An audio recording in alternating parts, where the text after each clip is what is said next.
coup ce soir en compagnie de Léa qui nous a rejoint. Bonsoir Léa, ça va bien? Bonsoir Léa. Bonsoir Hello, Léa. hello tout le monde, hello Thunder, hello Fumble, hello Caro, et bah ouais ça va très bien ce soir, je suis ravie d'être avec vous. Eh ben nous aussi, on est très contents. Alors par contre, on va enlever One Piece parce qu'on est resté sur One Oui. Piece en illustration.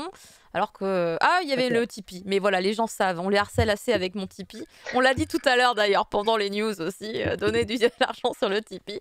Léa, donc qui nous rejoint aujourd'hui et qui est éditrice chez Kazé Manga. Léa, ça fait longtemps que tu es éditrice chez Kazé? Alors ça va faire, là je suis dans ma 6e année chez Kazemanga, ça fait 5 ans révolu que je bosse dans cette maison d'édition et ouais mon quotidien c'est de faire des mangas, ce qui est le boulot le plus cool de la Terre.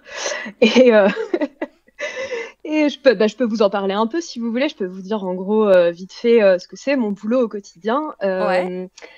Et je vais prendre l'exemple du titre dont on va beaucoup parler ce soir, qui est Yakuza Réincarnation, qui est un manga que j'ai fait. Pour résumer, j'aime bien souvent dire que mon boulot, c'est de prendre ça, c'est-à-dire le manga en japonais, et de le transformer en ça, sans les reflets, c'est-à-dire le manga français. Et en gros, pour faire ça, bah, moi, je suis un peu comme un chef d'orchestre qui va faire appel à plein de gens, plein de prestataires, donc des traducteurs, évidemment, des lettreurs, des graphistes, plein de gens qui vont tous bosser pour mettre une petite brique de cette adaptation. Et moi, je vais tout coordonner de loin, donner des deadlines, des plannings, vérifier le travail à chaque étape, jusqu'à ce que le manga il sorte en librairie et qu'il puisse arriver entre les mains des lecteurs. Merci pour ce résumé. Et donc ça, c'est la méthode en tout cas que tu utilises à Kazé, parce que peut-être, hein, chaque maison d'édition a ses manières de faire. Kazé est une maison d'édition d'ailleurs qui a eu un parcours assez fou, puisque c'est une maison d'édition qui est née en France, qui a été créée par Cédric Létardy il y a très longtemps. Puis entre-temps, ça a été racheté par Viz Media, puis ensuite par Crunchyroll, et maintenant il y a Sony qui s'est rajouté là-dessus. Donc ça fait beaucoup de mouvements. Je suis très contente de savoir que du coup, malgré toutes ces modifications dans, on va dire, la hiérarchie, haute hiérarchie j'imagine, de la boîte, bah, du coup tu es toujours là et tu peux nous proposer des titres. Et c'est quoi par exemple ton titre phare, un des titres sur lesquels tu as bossé, que c'était un de tes gros coups de cœur sur les années où tu as été à Kazé? Alors, je vais vous parler du titre. Ça m'a un peu ému d'envoyer le dernier volume au print chez l'imprimeur il y a peu de temps. En fait, c'est une série que j'ai suivie depuis le tout début. Là, comme ça, c'est We Never Learn. Bon, bah c'est bon, elle est validée, elle a très bon goût. C'est bien, bravo Léa. C'est une série que j'ai récupérée en fait, il y a quelques années. Hein, ça fait plusieurs années que je bosse dessus, qu'elle est en cours de publication. Et ouais, j'ai beaucoup aimé bosser sur cette série, là, les derniers volumes, les derniers arcs qui étaient consacrés à chacune des filles, chacune des héroïnes. C'était une super belle façon de conclure le manga. J'ai vachement aimé ce que l'auteur a fait. Bon, ça, c'est pas validé. Au revoir, Léa. Ah non. Ouais, j'ai trouvé que c'était hyper original de proposer ça à la fin d'un manga. C'est original. C'est vrai. C'est original. J'ai bien aimé ce côté choix multiples, et en plus, c'est assez justifié. Il y a un tout dernier chapitre qui est très beau, qui m'a aussi beaucoup aimé, et qui justifie cette espèce de truc de choix multiples, un peu de manière un peu philosophique. J'ai trouvé ça assez cool, assez beau. Voilà, c'était une série qui m'a donné la pêche pendant tout ce temps. Donc, tu as le droit de taper Thunder, hein, évidemment. C'est totalement autorisé. Je te hijack, Caro, pour t'expliquer très vite pourquoi, sans spoiler, parce que c'est un super titre en revanche. Moi, j'aime beaucoup We Never Learn. Je suis très rom-com, et je trouve que Kazé, ils ont eu 2 belles rom-com d'affilée avec Nisekoi. Puis We Never Learn, qui est fait par justement l'un des assistants de l'auteur de Nisekoi. Il avait bossé d'ailleurs sur le spin-off Magical Pâtissière. Kosaki Magical Pâtissière. Je m'en étais occupé aussi. Il était très sympa aussi.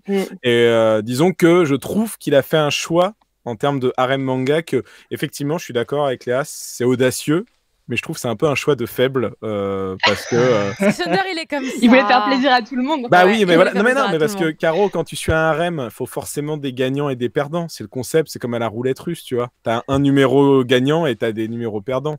quand tu vois la violence des fois de certains fans ou de certains lecteurs au Japon, et je dis Oui. que au Japon, Oui. je pense que le gars il s'est dit en vrai moi la vie j'aime bien ça, je veux rester en vie des C'est pour ça que je années et des dis, années. c'est pour ça que je dis qu'il a été faible. Alors que moi je me dis juste il a envie de vivre tranquillement et paisiblement. Il y a quand même des gens comme toi là qui viennent, tu vois, lui foutre des coups de pression comme ça là, c'est pas possible. Non, parce que ça reste quand même un super titre et malgré que je ne suis pas en accord avec ce choix, je trouve que c'est quand même cool de voir. Par exemple, moi j'en ai une préférée, donc j'étais content de voir son arc à elle, tu vois. Donc, mais ça. C'est qui ta préférée J'ai trop envie de poser la question, c'est qui, mais j'ose pas quoi. Alors moi en revanche j'ai un gros problème, je souffre de mémoire à court terme pour tout ce qui est nom, donc tu vas m'aider. C'est la Poussélina. C'est la Poussélina. Ah, c'est les coups. C'est celle qui a du mal avec les émotions et qui apprend justement à écrire. Avec des lunettes. Celle qui a des lunettes. Oui, alors c'est pas la seule à avoir des lunettes, mais oui, elle a des lunettes, elle est toute petite. Celle qui bosse dans un magasin de ramen. C'est ça, son père tient les udon. De udon, oui, c'est vrai. Je suis bête. Madingue n'est pas du tout d'accord avec toi. L'arc le plus raté. Non, mais j'ai pas dit que c'était le meilleur arc, j'ai dit que c'était ma préférée des nanas. C'est pas la même chose. Je le sors de ma bibliothèque derrière. C'est le perso qu'on voit au tout début. Ok, d'accord. C'est elle. Parce que je me disais, la mateuse, merci. Batstray, franchement, vous auriez dit la mateuse dès le début, j'aurais fait, mais bien sûr, je vois tout à fait qui c'est. Bah voilà. Non, bah c'est elle, c'est ma préférée. D'accord. C'est ma chouchoute. C'est marrant, on a tous un moyen de se souvenir des personnages. Mais ouais, c'est ça. Fumble, c'était laquelle ta préférée, toi? La prof, je suis sûr. Non, pas spécialement la prof. Non. J'aime bien un peu les outsiders, donc je dirais plutôt celle qui redouble. Moi, je l'aime beaucoup aussi. Asumi, avec ses petits cheveux roses. Je suis aussi mauvais que toi avec les noms, je suis désolé. Bah, c'est pas celle qui bosse dans un maid café. Celle qui aide. Non, pas la redoubleuse. Non, ça, tu vois, typiquement, non, c'est pas. Celle qui aide. Attends, Fumble, il est pas calé. Je suis en train de réaliser pendant que je vous regarde. Mais c'est pas, il est pas au centre. son. Voilà, il est centré, je me sens mieux. Celle qui aide, c'est-à-dire.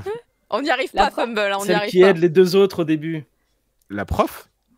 Non. Celle qui est la sportive. La nageuse. La sportive. Celle qui fait de la natation? Non, la brune, l'outsider. La grande, celle qui se plaint d'avoir des petits seins et qui connaît pas les maths. Ouais. Celle qui est un génie en littérature. Il y en a que 5. Il y en a que 5. Donc là, en fait, c'est une fille qui l'a inventé, qui est pas du tout dans mon cas. Il prend des filles de Nisekoi. Non, mais il y en a une. Non, mais dans Nisekoi, il y en avait une. Il y en a une qui se met en retrait dès le début, en fait. Ah oui, bah alors oui, c'est elle. C'est la.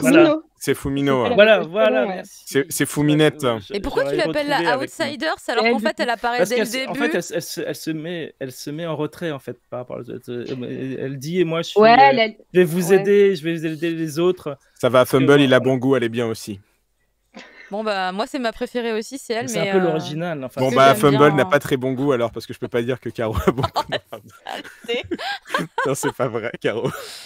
Donc We Never Learn, une série qui se conclut très très prochainement chez Kazé, qui est donc un des titres sur lesquels tu as adoré travailler en tant qu'éditrice. Ouais, j'ai vachement aimé bosser, Et là, du coup, c'est radicalement différent. Oui, tu disais, Fumble, tu Juste avant qu'on passe à Yakuza, je voulais savoir quel titre tu as fait en premier. Je veux dire, quand tu débarques chez Kazé, qu'est-ce qu'on te donne et comment ça se passe? C'est quoi le stress? C'est quoi le stress? C'est une super bonne question. En vrai, si tu me disais le premier manga sur lequel j'ai travaillé, il me semble que c'est un spin-off de Terraform Mars qui était Reinhard, qui était concentré sur le personnage d'Adolf Reinhardt. Et c'est mon tout premier manga. Et ma collègue à l'époque me l'avait confié justement parce que c'était un spin-off et que c'était une sorte de stand-alone. Elle m'avait fait lire tous les Terraform Mars qui étaient sortis à ce moment-là. Elle m'avait dit voilà, c'est un stand-alone. C'est ton premier exercice entre guillemets. Et ouais, je me rappelle, c'était génial parce que j'ai passé des jours et même en y passant 1 ou 2 jours, j'ai pas du tout relevé tout ce qu'il fallait relever dans un manga parce que c'était ma première expérience dans le manga et il y a plein de trucs que j'ai loupés, des onos qui n'avaient pas été traduites que j'avais pas vus. Alors ono, je pense que ono, c'est pour onomatopée, je suppose. Oui, tout à fait, ouais. On dit ono dans le milieu pour raccourcir parce que c'est très long onomatopée. Mais Non, mais c'est pour le public, c'est pour ça. Complètement. Ouais, non, mais complètement. Et ouais, c'était voilà, j'ai découvert mon boulot à travers ça. C'était ma toute première expérience. Et question, tu parles japonais, toi? Alors, c'est une très bonne question. Moi, j'ai eu la chance lycéenne de faire 3 ans de japonais au lycée. En fait, j'ai passé mon bac de japonais. C'était très rare. Enfin, c'était très rare. C'était assez rare à l'époque, en fait, d'avoir des lycées qui proposent du japonais. C'était en 2008. J'ai passé mon bac en 2008. Ah bah, oui. Je te confirme, c'était très rare. J'ai voulu le faire. Ah oui, t'as voulu le faire, ouais. Ouais. Et ce qui est fou, c'est que je suis retournée dans ce lycée il n'y a pas très longtemps parce que j'ai des frangins qui sont beaucoup plus jeunes que moi. Et à l'époque, on était une classe d'une vingtaine de personnes. Et maintenant, ils sont 3 classes de 30, quoi. C'est dire à quel point le rayonnement culturel du Japon en France en 15 ans, il a explosé, quoi. C'est ouf. Bah oui. Bref. Ouais, donc du coup, alors je parle pas le japonais. Là, je pourrais pas avoir une conversation en japonais avec vous parce que malheureusement, je suis jamais vraiment allée au Japon, comme beaucoup de gens ont eu l'opportunité de le faire aussi ces dernières années. Moi, j'ai pas vraiment eu les moyens de faire ça, donc à l'oral, j'ai perdu. Mais par contre, je sais parfaitement lire les hiragana, les katakana, donc les alphabets japonais. Je connais un peu quelques kanji. Donc en fait, il me suffit juste d'avoir un dictionnaire et avec mes capacités de japonais là, ce qui compte pour moi dans mon boulot, c'est de vérifier si en gros les traductions elles sont cohérentes. Par exemple, si je vois qu'en japonais, on a, je sais pas moi, par exemple, on a 2 kanji et voilà, on a 2 caractères dans la bulle et qu'en français, le traducteur, il a fait une très, très, très, très longue phrase, je vais me dire... Bizarre, ouais. Vérifions, bizarre, il y a un problème. Peut-être qu'il y a des trucs qui ont été échangés au moment où le studio de lettrage qui s'occupe de faire le lettrage a pris le texte du traducteur pour le mettre dans la bulle. Je vais voir avec le traducteur ou je vais vérifier moi-même avec un dictionnaire sur Internet ou avec mes connaissances.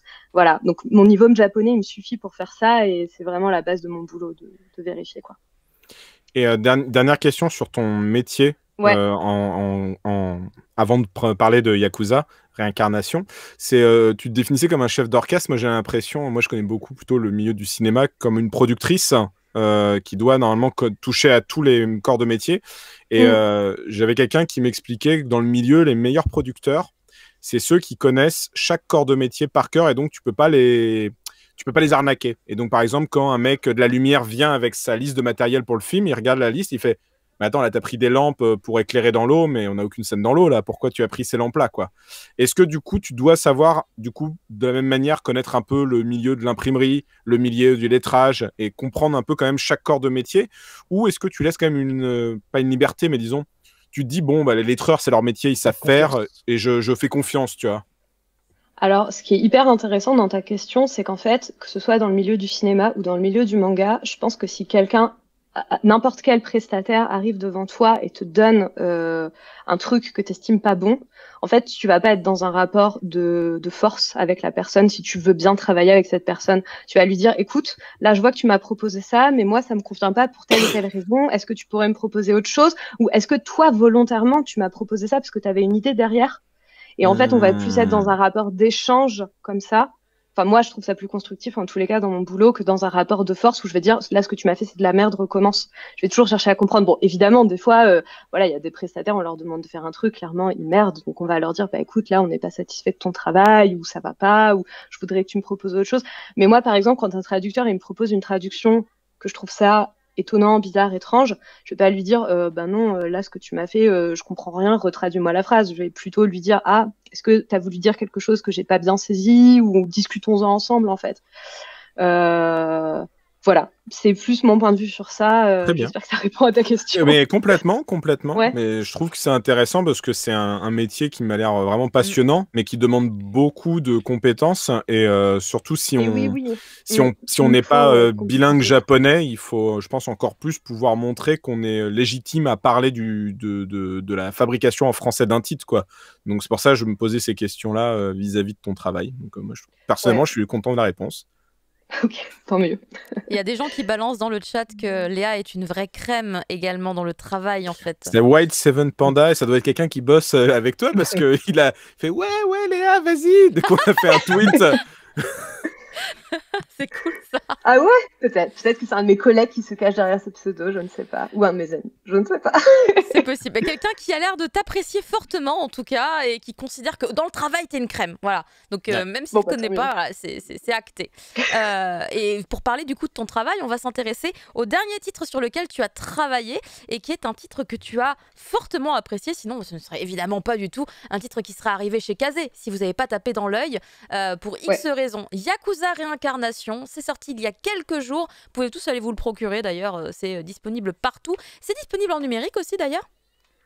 Oui, totalement. Tous nos titres sont disponibles en numérique chez Kazemanga. Et je sais qu'on a souvent eu par le passé, moi maintenant, mais des gens qui nous disent « Oh, pourquoi vous réimprimez pas certaines séries ?» etc. Alors je sais que les gens aiment avoir les mangas dans leur bibliothèque, mais si jamais il arrivait qu'il y ait un trou et que les gens veulent absolument combler quelques tomes en attendant qu'ils soient réimprimés, tous nos titres existent en numérique.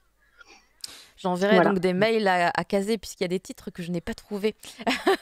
Oui, n'hésitez pas, hein, s'il y a des choses... Vous pouvez tout faire remonter, là je le dis pour les gens qui nous écoutent, vous pouvez faire remonter si vous avez des doléances à notre service contact. Et nous, après, quand on fait ce qu'on appelle nos fiches de reprint, c'est-à-dire qu'on prépare les réimpressions qu'on fait, on jauge la pertinence de chaque réimpression, est-ce qu'on a assez de public, etc. Donc c'est vrai que si on a des demandes sur certaines séries, on va dire « Ah, faut peut-être prioriser ça, il y a des gens qui sont vraiment en demande, etc. » Donc n'hésitez pas. Et là, il y a beaucoup de réimpressions d'ailleurs chez Kazé qui ont été annoncées le mois dernier. Une grosse vague de réimpressions est en cours pour novembre, décembre, janvier, je crois. Et il y a une deuxième grosse vague. Ils ont teasé qu'il y aurait d'autres titres. Ils ont dit si vos titres n'apparaissent pas là, attendez. Non, mais Caro, elle me regarde en mode qu'est-ce qu'il raconte? Je te jure que c'est ce qu'il y avait. C'est parce qu'il y avait ça sur les réseaux. Il y a Shana sur le chat. Ah, d'accord, c'est bon. J'ai fait oh, Shana. Je sais pas qui c'est, mais bonjour Shana. Mais j'en avais parlé sur le Discord. C'est la fille qui est trop souriante dans ses mails, elle est trop adorable. Tu lis un de ses mails dans la journée, t'as du soleil dans ta vie pendant 3 jours. Bah Shana, envoie-moi des mails, j'en ai besoin, alors vraiment. Tu me racontes ce que tu veux, tu peux me raconter ce que t'as mangé à midi ou quoi, si c'est que l'amour, vas-y, écoute. Je te jure, c'est hallucinant, c'est une thérapie, Shana. C'est fou. C'est un truc chez Kazé, peut-être. Tous les gens sont très souriants et très gentils. C'est comme ça qu'on recrute à Kazé, c'est ça? Montrez-moi votre sourire. Qu'est-ce qui donne votre sourire? Ah, il est pas mal. On sent le soleil. Je sais pas, non. Parce que Léa aussi, finalement, elle est aussi, tu vois, très souriante, très enjouée. Donc, moi, je kiffe être là. Hein. Ça fait plaisir parce qu'avec tout ce qui s'est passé ces dernières années, franchement, c'était compliqué. Il n'y avait pas de convention. Nous, les éditeurs, on est coincés dans notre bureau toute la journée. Donc, quand tu n'as pas de convention, que tu peux pas tellement sortir en librairie, en fait, tu rencontres pas le public, les gens, les passionnés. Ça me fait trop plaisir d'être là ce soir, quoi. Mais du coup, j'ai interrompu Thunder pendant qu'il posait une question. Dans le chat. Non, je posais pas spécialement de questions. Non, pas du tout. Parce que du coup, Yakuza Réincarnation, c'est un titre qu'on a lu tous dans la team du Mochi. On a tous finalement un feeling un peu différent dessus. J'aimerais bien, Léa, que toi, tu nous en parles. Comment est-ce que ce coup de cœur, tu l'as ressenti à la lecture? Alors, Yakuza Réincarnation, je l'ai découvert parce que notre directeur éditorial, donc Pierre Valls, qui dirige Kazemanga, il nous l'a envoyé en fait en nous disant « regardez, est-ce que ça vous intéresse et tout ?» Moi, je l'ai lu et je me suis dit mais c'est génial quoi. Enfin vraiment, j'ai eu un coup de cœur immédiat pour cette série, alors que c'était pas donné parce que je suis pas spécialement fan des trucs de Yakuza, je suis pas spécialement fan d'isekai, c'est pas un genre vers lequel je vais naturellement. Et pourtant, genre, je l'ai lu, j'ai lu le premier chapitre et j'ai fait waouh, c'était trop bien. Déjà graphiquement, c'est vraiment je trouve que le mangaka est monstrueusement talentueux pour rendre tout ce qui est le dynamisme, la baston, le chara-design. Il y a un côté un peu old school que j'aime bien. Et l'histoire, je l'ai trouvée hyper drôle et top. Et je trouve que c'est le meilleur mix de baston et d'action et d'humour que j'ai lu dernièrement, enfin en termes d'originalité. Et donc, quand on a acquis les droits de ce manga, j'ai dit donc à mon directeur éditorial, Pierre, je veux faire cette série, je vais me donner au max dessus parce que j'ai surkiffé. Et voilà comment le bébé m'est arrivé entre les mains. Et donc, est-ce que vous voulez que je fasse un petit résumé de l'histoire ou est-ce que vous préférez lance le pitch. Ok, je lance le pitch. Alors, donc Yakuza Réincarnation, c'est l'histoire de Ryu. Donc Ryu, c'est Ryu en japonais. C'est un vieux monsieur qui est passé toute sa vie en fait à veiller sur le quartier de Shinjuku à Tokyo. Et se trouve que c'est un vieux Yakuza, un Yakuza à l'ancienne. Et donc lui, son truc, c'est pas tellement c'est pas tellement la prostitution ou les bars à hôtesses ou tout ça. Ce qui est un peu plus... Enfin, comment dire, les Yakuza d'aujourd'hui sont un peu plus là-dedans. Lui, son truc, c'était vraiment les jeux d'argent et protéger son quartier, en fait. Protéger son quartier, veiller sur son territoire, veiller à ce que les activités illégales sur son territoire, elles soient faites dans un certain cadre qui était celui, voilà, des anciens Yakuza. Faut pas qu'en gros, les choses qui se passent un peu en marge nuisent aux gens les plus pauvres ou les plus fragiles de la société. Et donc, en fait... lui, ce point de vue qu'il a et ces valeurs très fortes qu'il porte, en fait, elles sont en train un peu de tomber en morceaux comme lui, parce qu'il est plus tout jeune, il a une hanche qui le fait souffrir. Et il se trouve qu'un jour, en fait, il se fait trahir par des personnes de son clan et il est noyé. Il est noyé et il se réveille dans la peau d'une jeune princesse, qui est la princesse du royaume de Lunburg. Donc là, rien à voir, on est sorti du Shinjuku d'aujourd'hui. On est tombé dans un monde de fantasy hyper classique. C'est vraiment de la high fantasy avec des elfes, des gobelins, une monarchie, enfin vraiment des animaux fantastiques, etc. Et donc lui, il va se réveiller dans le corps de cette princesse, donc cette petite jeune fille hyper jolie et tout. Mais en fait, à l'intérieur, il est Ryu, le vieux Yakuza, avec ses manières de vieux Yakuza, ses valeurs de vieux Yakuza. Et en fait, il va complètement transformer le royaume de manière hyper drôle et touchante et vénère en devenant la princesse Yakuza, quoi. Voilà. D'accord, ça va presque un peu plus loin que ce que j'ai lu, puisqu'on parle de transformer le royaume. Je dis, on est un peu avant quand même dans le tome 1, c'est les prémices. Oui, on est sur les vraies prémices. Le pas, mais... Non, ouais. Mais après, c'était un peu une évidence. Donc, est-ce qu'on peut vraiment dire que c'est un spoil, sachant que quand tu lis le premier tome, tu vois vers où ça va et Fumble, qui d'ailleurs est marié avec une japonaise, je balance sa vie privée comme ça, mais du coup il a des petits insights sur des titres japonais aussi, et du coup je sais qu'il a il a surveillé un peu Yakuza Réincarnation aussi sur au-delà du volume 1 du coup qu'on n'a pas encore en France, et du coup toi Fumble, toi qui vois que ça va un peu plus loin, c'est quoi tes feelings dessus? Moi, il y en a beaucoup. J'aimerais dire déjà que c'est un manga très drôle. On rigole bien. Il y a vraiment des pages qui m'ont fait exploser de rire, et je dis pas genre c'est rigolo, c'est genre t'es obligé d'arrêter de rire, de lire et de remettre parce que c'était. Mais il y avait des doubles pages comme ça dans le tome 1? Il y en avait déjà. Ouais. Lesquels par exemple? Parce que moi je sais que j'ai rigolé à plein de moments, mais alors lequel était plus drôle? Non, il y a un truc qui me vient en particulier, mais qui est plus tard. Mais je vais pas spoiler, bien sûr. Bah non, effectivement, non. Mais déjà, dans le tome 1, c'est rigolo parce que il y a un truc qui est très différent des autres isekai, c'est que il va pas genre cacher il va pas vite comprendre où il est ou cacher. Mais je suis dans un autre monde, je vais cacher mon identité précédente. Là, il fait non, je suis un vieux Yakuza. Qu'est-ce que c'est que ce truc? C'est quoi la magie? Il sait plus du tout où il est, quoi. Il est complètement paumé. En même temps, c'est parce qu'il était vieux. Du coup, comme il est vieux, il est moins moderne dans sa tête. Ça a du sens. Voilà. Il est assez carré. C'est difficile de le faire bouger, mais bon, il finit par comprendre un peu la situation.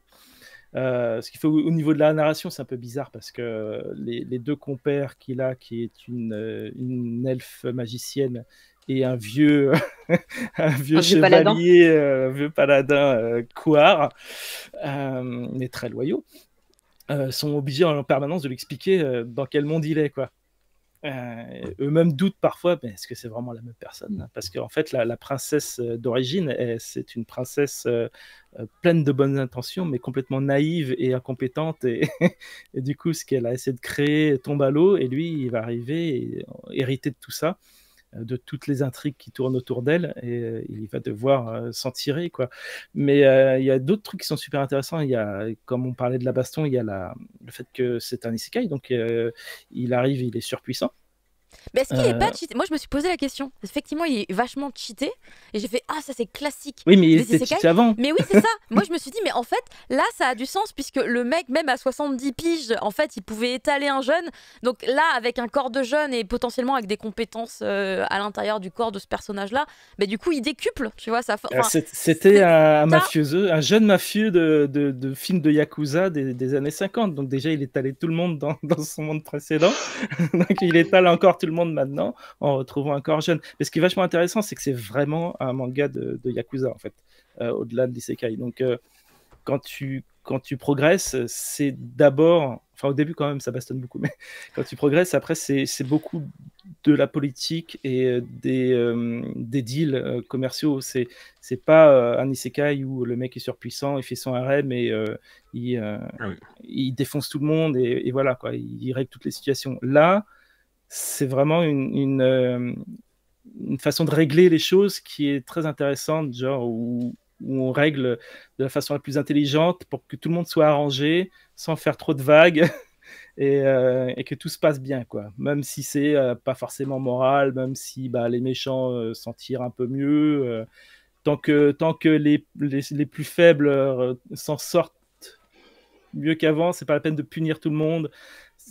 C'est de l'arrangement à la Yakuza, quoi, et c'est politique, et c'est avant tout, avant les coups de poing qui pleuvent, c'est surtout du charisme, quoi, et le charisme, il est fantastique dans ce personnage, quoi.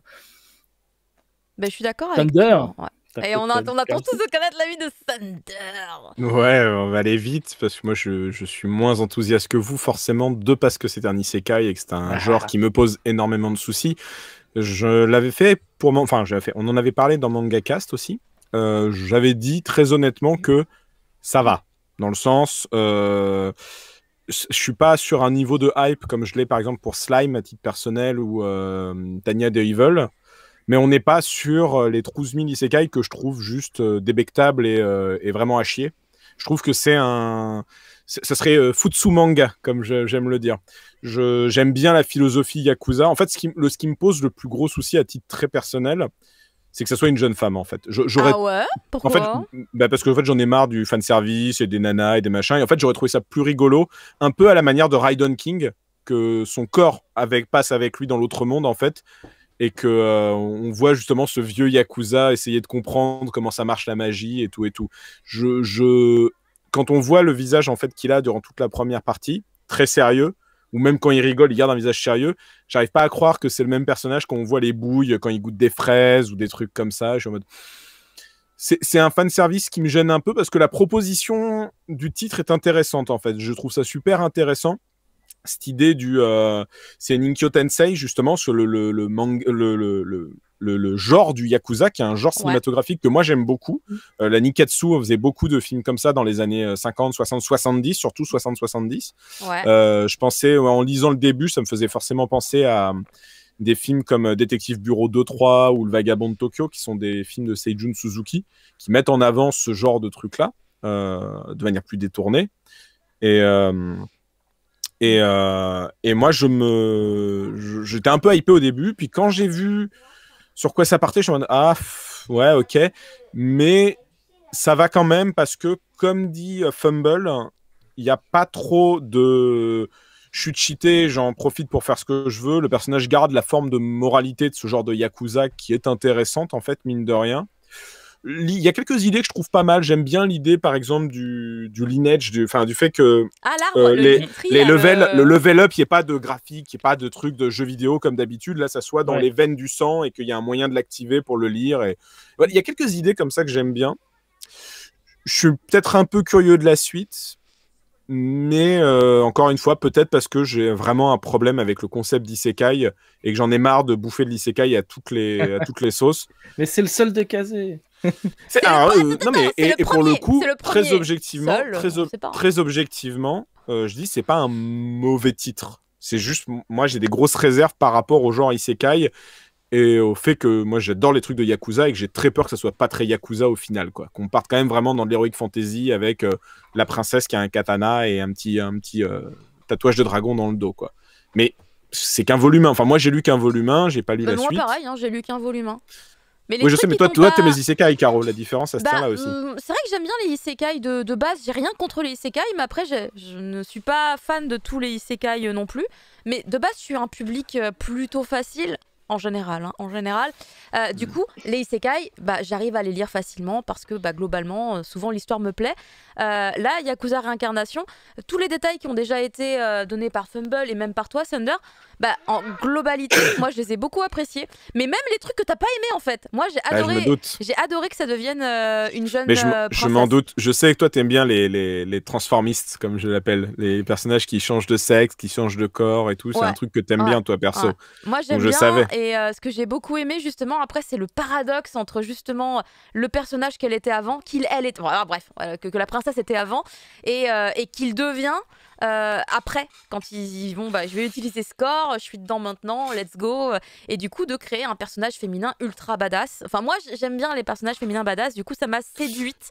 Moi aussi, mais je peux pas empêcher. En fait, ce que je disais dans le micro de Mangakas, par exemple, c'est que quelqu'un me dit non mais elle est toute choupie. Je fais, elle est pas choupie, c'est un vieux daron de 60 ans. Moi j'oublie pas de qui il est à la base. Hein. Y a pas de. Ça s'oublie pas facilement, et d'ailleurs je la trouve pas super choupie. Elle est peut-être choupie un petit peu de temps en temps au début, mais je pense de ce que je me souviens de la suite, c'est quand même assez rare, quoi. Non mais je sais, mais je te disais ça, je te donnais ça en exemple, mais du coup de la même manière, j'ai du mal à le considérer comme un personnage féminin en fait. C'est-à-dire que c'est une femme, effectivement, c'est un personnage féminin.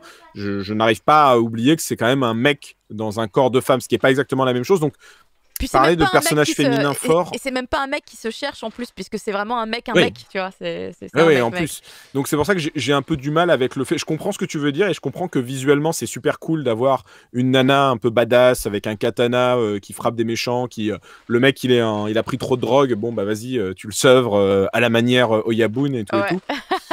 J'ai bien aimé ce passage. Je n'oublie pas que ça reste un homme à titre personnel et bon, je préfère voir des vraies femmes badass ou des personnages qui se sentent femmes badass. Lui, il se sent pas femme, il se sent que dalle. Lui, il essaie badass. Déjà, il se pose la question, est-ce que je suis pas mort la moitié du tome 1 donc. Mais après, je peux comprendre que ça te gêne, mais c'est vrai que moi, du coup, ça ne me gêne pas du tout dans ma lecture. Mais bien sûr. Mais c'est ce qui fait qu'on a tous des sensibilités différentes. Mais je le répète très honnêtement, et c'est pas parce que Léa est là, vraiment, je l'ai dit au micro de Mangaka, je trouve que ça va. Ce qui est déjà beaucoup pour moi, pour un isekai, de dire ça va en vrai. Qu'est-ce que tu en penses là de cette critique de... Je trouve ça hyper intéressant. C'est marrant parce que t'as vraiment, Thunder, t'as vraiment un point de vue de lecteur. Genre, tu reçois le truc et tu vraiment tu te dis bah ouais, ce choix il me plaît, ce choix il me plaît pas. Moi c'est marrant parce que quand je lis, j'essaye souvent de me mettre dans la tête du mangaka et en fait je me dis ce choix de prendre ce vieux yakuza avec ses manières et tout et de le foutre dans le corps d'une petite meuf, en fait c'est juste pour le potentiel comique du truc. Ah mais je pense. Il a pas été réfléchir plus loin que ça, c'est vraiment juste pour créer de la tension comique dans chacune des scènes.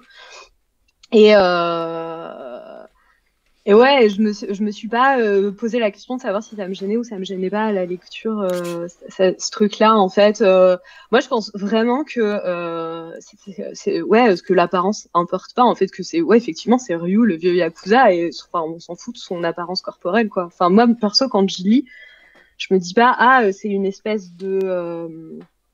comment dire ? Je vais pas me poser la question de me dire ça peut être gênant ou problématique ou ça m'agace parce que c'est une meuf badass mais en fait à l'intérieur c'est un vieux mec et du coup est-ce que vraiment c'est intéressant et tout machin ou est-ce que en fait c'est un peu un peu bof je préfère une vraie meuf badass. Non, je me dis juste bon voilà, ce personnage il a cette espèce d'ambivalence qui est à la fois comique et à la fois qui lui permet d'interagir avec tous les autres personnages de l'univers d'une manière que aucun autre personnage ne pourrait en fait dans l'histoire, et c'est ça qui va venir renverser à chaque fois toutes les injustices ou toutes les situations problématiques qui vont se présenter sur son passage en fait. Maintenant, je le vois vraiment comme ça. Mais surtout que lui, je voulais dire, lui, il a rien demandé. Hein, et il se retrouve dans cette position et en même temps, il fait même aucun effort pour faire croire que c'est une jeune fille. Quoi que ce soit. Mais ce qui est hyper, ce que j'ai adoré, moi, c'est qu'il est refait, en fait, de se réveiller dans le corps de cette jeune fille. Enfin, je sais pas.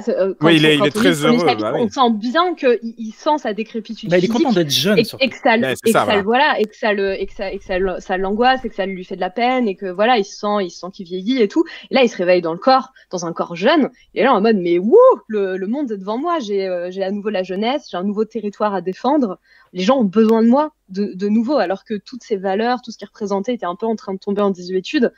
On a besoin de lui, quoi. Et ça, je trouve ça hyper beau. Il va prendre ce rôle à bras-le-corps et c'est ça que je trouve hyper beau, en fait.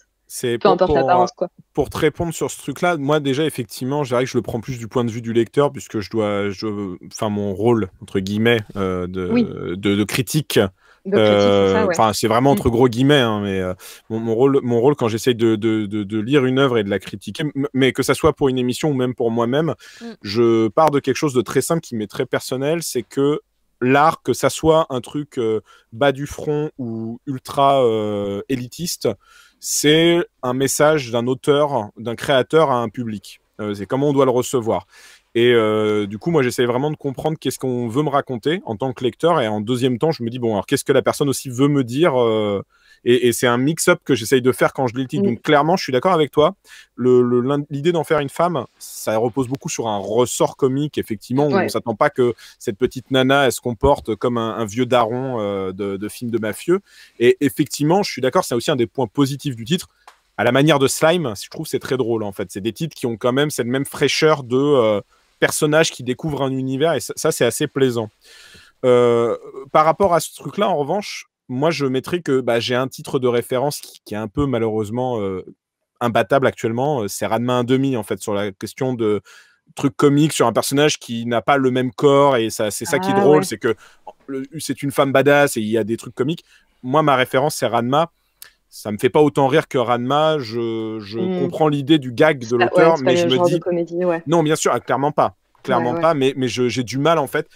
J'ai du mal à voir où ça veut aller, en fait, sur un tome 1. C'est ma vraie problématique sur Yakuza, c'est que je me dis, ok, c'est rigolo, bon, le gag a duré 5 minutes, un peu comme Raiden King, en fait, c'est, ok, c'est rigolo, le gag a duré 5 minutes, tu veux raconter quoi maintenant, en fait c'est ma vraie... C'est ce que je disais à Caro avant l'émission, c'est que 2 tomes... une sortie de 2 tomes à la fois, ça n'a pas fait de mal, je pense. Le cliffhanger est intéressant, il est assez fort, mais on se dit quand même, sortir 2 tomes à la fois, ça... Qu'est-ce qui empêche ça, ou comment ça se décide? Alors, si on sort c'est 1 ou une 2 tomes? super bonne question. Sortir 2 tomes à la fois, en fait, c'est tout à fait possible. On l'a fait sur Mashal récemment. On a sorti les 2 premiers tomes en même temps parce que justement, ça nous a semblé intéressant stratégiquement pour que les lecteurs ils s'attachent au titre et qu'ils découvrent vraiment ces enjeux. Mais sortir 2 tomes d'un coup, ça nous demande à nous les éditeurs et à tous les gens de la chaîne du livre qui vont nous suivre, c'est-à-dire les gens qui stockent les livres, les gens qui apportent les livres en librairie et les libraires, de prévoir plus de place. Donc, on peut pas se permettre de faire ça sur tous nos lancements. On peut le faire que sur des lancements qu'on va choisir bien particulièrement. Et malheureusement, Yakuza Réincarnation, on n'a pas pu financièrement et pour plein d'autres raisons stratégiques se permettre de faire ça sur ce titre. De toute façon, il y a beaucoup de matière dans Yakuza. Juste un tome, même si effectivement un deuxième tome, je suis d'accord avec Fumble, aurait peut-être été intéressant. Il y a quand même plus de matière dans un tome de Yakuza que dans 2 tomes, enfin un tome de Mashle, quoi. Donc le choix de faire 2 tomes de Mashle me semble pas débile par rapport à Yakuza, en fait, dans tous les cas. Il y a quand même, je dis pour les auditeurs, si vous achetez le tome 1, vous en aurez quand même pour votre argent en termes d'infos, en termes de scènes. Bah si, il y a quand même beaucoup de scènes. Le tome 1, il se passe quand même pas mal de choses dès le tome 1, quoi. Et il y a la chronique spéciale à la fin qui est quand même très sympa. Qui est très bien. Elle apporte des petits éléments d'explication par rapport au Ninkyo, puisqu'en fait le nom japonais c'est Ninkyo Tensei. Et en fait le Ninkyo il en parle, le héros, c'est on va dire cette espèce de mouvement avec du coup sa manière de penser, son franc-parler, son besoin d'aider son prochain. C'est cette espèce de règle du Yakuza. C'est vraiment les trucs de Yakuza vieux style d'années 50-60 dont je parlais, dont la Nikatsu s'était fait très friand d'un moment. Un genre de film qui s'appelle les Ninkyo... non, c'est les Ninkyo Eiga, c'est les films de Yakuza, en fait, tout simplement. Ce qu'on appelle en français film de Yakuza. C'était vraiment un sous-genre de la culture... Je le retrouvais plus, mais il est là. En fait, les Ninkyo Eiga, c'est Yakuza, mais c'est comme les Kaiju Eiga, c'est les films de monstres géants, en fait. C'est juste, nous, on avait traduit ça par film de Yakuza, mais c'était Ninkyo Eiga, on disait le terme. Mais comme il y avait Kaiju, Pinku, et ainsi de suite. Le texte est super intéressant parce qu'il remonte quand même toute l'histoire depuis l'ère Edo. Et il explique aussi l'ère moderne et pourquoi ça a changé et comment ça a changé le modèle des Yakuza. Donc vraiment, on voit que c'est un spécialiste du genre. C'est pas un spécialiste de l'isekai, c'est un spécialiste des Yakuza. Il y a White Seven Panda, il dit il y en aura à chaque fin, mais il met pas de point d'interrogation. Alors je sais pas si c'est une affirmation. Non, c'est une affirmation. Ah là là. C'est une affirmation. Bon, non, il y en a à la fin de chaque tome. Donc là, celui que je suis en train de vous montrer, c'est celui du tome 3 en VO. Et en fait, c'est hyper intéressant parce que tout à l'heure, Thunder, tu nous disais, mais est-ce que ça va tenir sur la longueur? Et en fait, c'est hyper intéressant parce qu'à chaque fois, le mot donc, du coup, de l'auteur à la fin, c'est un truc sur les Yakuza en rapport avec tout ce qui se produit dans le tome en cours, en fait. Donc, par exemple, si on s'attarde sur le problème de la drogue, à la fin, on va avoir toute une note de l'auteur sur comment ça fonctionne la drogue chez les Yakuza. Si c'est sur comment c'est l'organisation d'un clan Yakuza, à la fin, enfin, si en gros l'histoire dans le tome traite de ça, à la fin, on va avoir toute une explication de comment fonctionnent les clans Yakuza, etc. Ça, c'est super intéressant. Il continue, hein, c'est-à-dire que ce truc de on prend vraiment le modèle des Yakuza ou toutes les composantes des Ninkyo Eiga justement qui sont fascinantes et on les réinjecte dans une histoire, ça continue vraiment. Pour le coup, pour moi, ça part pas, hein, c'est juste une petite meuf avec un katana et un tatouage. Mais ça, je vous laisserai en katana à un moment. Découvrir. Hein, mais... Ah oui, et alors du coup, j'ai un autre problème, mais c'était très personnel. C'est pas un vrai malus, mais ça m'a fait mal au cœur. C'est que quand il meurt, il laisse quand même son monde, enfin sa vie dans la merde. Quoi. Genre, je me dis, putain, mais les mauvais Yakuza vont prendre le pouvoir. Ça va être l'horreur dans les rues. Aussi. Donc j'espère qu'il va y avoir un espèce de return où à un moment, il peut revenir dans son monde, foutre la pâtée aux méchants Yakuza. Parce que j'étais en fait, tout le tome, j'étais plus mal de me dire... Oh, putain, il a quand même, c'est quand même la merde là où il en est parti. Bon, en même temps, il s'est fait noyer. Hein. On a mal pour lui quand même aussi. Non, mais bien sûr. Mais j'étais quand même, je me dis putain, il est en train de bouffer des fraises et tout ce bâtard, alors que là, c'est peut-être la merde actuellement dans les quartiers. Là, il y a tout le monde qui va travailler sec et on va rien comprendre. C'est le genre de questions qui se posent des fois. Il y a aussi, tu te demandes, mais la pauvre princesse elle était nulle, mais qu'est-ce qu'elle est devenue cette pauvre princesse? Oui, c'est vrai. Mais ça se trouve, elle est partie de l'autre côté, la question pour tous les isekai. Et du coup, ça se trouve, c'est juste elle qui est dans le corps du Yakuza. Et là, on peut faire un autre titre, c'est Princesse Réincarnation. Et là, alors là, je suis peut-être plus curieux déjà de voir une princesse dans le corps d'un vieux Yakuza. Mais, oh là là, qu'est-ce que je fais? Je dois maintenant aider le clan. Je comprends pas trop. Je suis très curieux.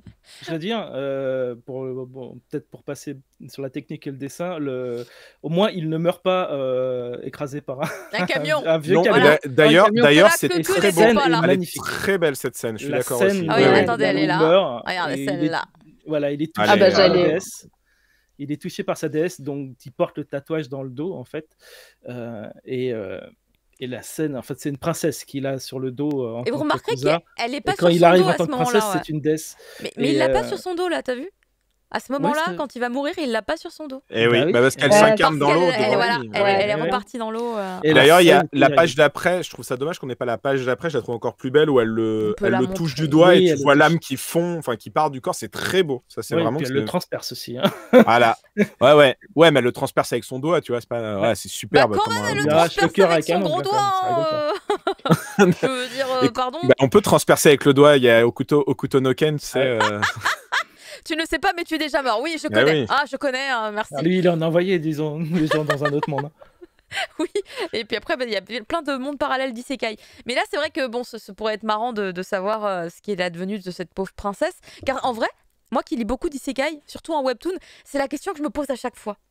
La question, quand machin se réincarne en truc, un personnage d'un roman ou je sais pas, tu vois, je me dis, mais qu'est-ce qui s'est passé avec ce perso ? Il faut faire un manga sur tous les personnages remplacés qui sont dans le même monde. Mais il y a un webtoon sur Veritoon. Il y a un webtoon qui parle un peu de cet aspect-là, puisque genre tu suis la vie de deux ados, des jumeaux, un truc comme ça, genre une fille et un garçon, et la fille très badass, en fait, va se faire appeler dans un autre monde, mais on va pas voir sa vie à elle, on va voir la vie du frère jumeau, qui du coup lui reste sur Terre, mais qui va du coup avoir une nouvelle sœur qui va remplacer sa sœur, et en fait au lieu que ce soit une sœur, du coup c'est un mec. Voilà. Évidemment, c'est un boys love. En vrai, c'est pas trop mal. C'est pas trop mal comme pitch, ça. Hein. Bah écoute, c'est un boys love. C'est pas trop con. Moi, j'aimais beaucoup du coup un isekai que j'ai bien aimé. Moi, c'est Coma héroïque dans un autre monde, justement, où pareil, le mec revient après 20 ans et il est méga badass et il s'en sert pour faire des vidéos YouTube et acheter des consoles Sega, quoi. Donc. Il y a quelqu'un qui pose une question sur le chat par rapport à l'adaptation du langage de Yakuza, c'est Vanifraise, parce que du coup c'est quelque chose qui est très oral, tu vois, quand on entend parler le Yakuza au niveau du ton, la voix, l'accent, dans la traduction, dans l'adaptation, comment ça se ressent, demande Vanifraise. Alors, c'est une vraie très bonne question sur ce titre, parce que c'est une question sur... On a que des bonnes questions c'est une question d'adapte, vraiment. Pardon, je t'ai pas bien entendu. On a que des bonnes questions ce soir. Ouais. Non, mais de ouf, non, mais vraiment, c'est hyper intéressant. Avec Arnaud, le traducteur, du coup, Arnaud Delage, qui traduit cette série, on s'est vraiment penché sur les niveaux de langue et sur comment chaque personnage parle. Parce qu'en fait, ce qui est hyper intéressant, c'est qu'on a du coup cette jeune princesse qui parle comme un vieux bandit, quoi, comme un vieux mafieux. Et donc, il faut, pour que l'effet comique se produise, qu'on trouve des expressions qui sont un peu datées pour qu'on n'oublie pas, nous, le lecteur, que c'est un mec d'une autre génération qui est à l'intérieur du corps de cette petite nana. Donc, à chaque fois, on cherche des expressions un peu rigolotes. Donc, par exemple, dans le tome 1, là, il y a une scène où il s'énerve au tout début, quand il se réveille dans ce monde de fantasy qu'il connaît pas. Et donc, il y a des gobelins qui débarquent et qui essayent de le tuer, qui essayent de l'achever. Ouais. Et du coup, il commence à les tabasser et il leur hurle, ça va pas de me coller les miquettes comme ça.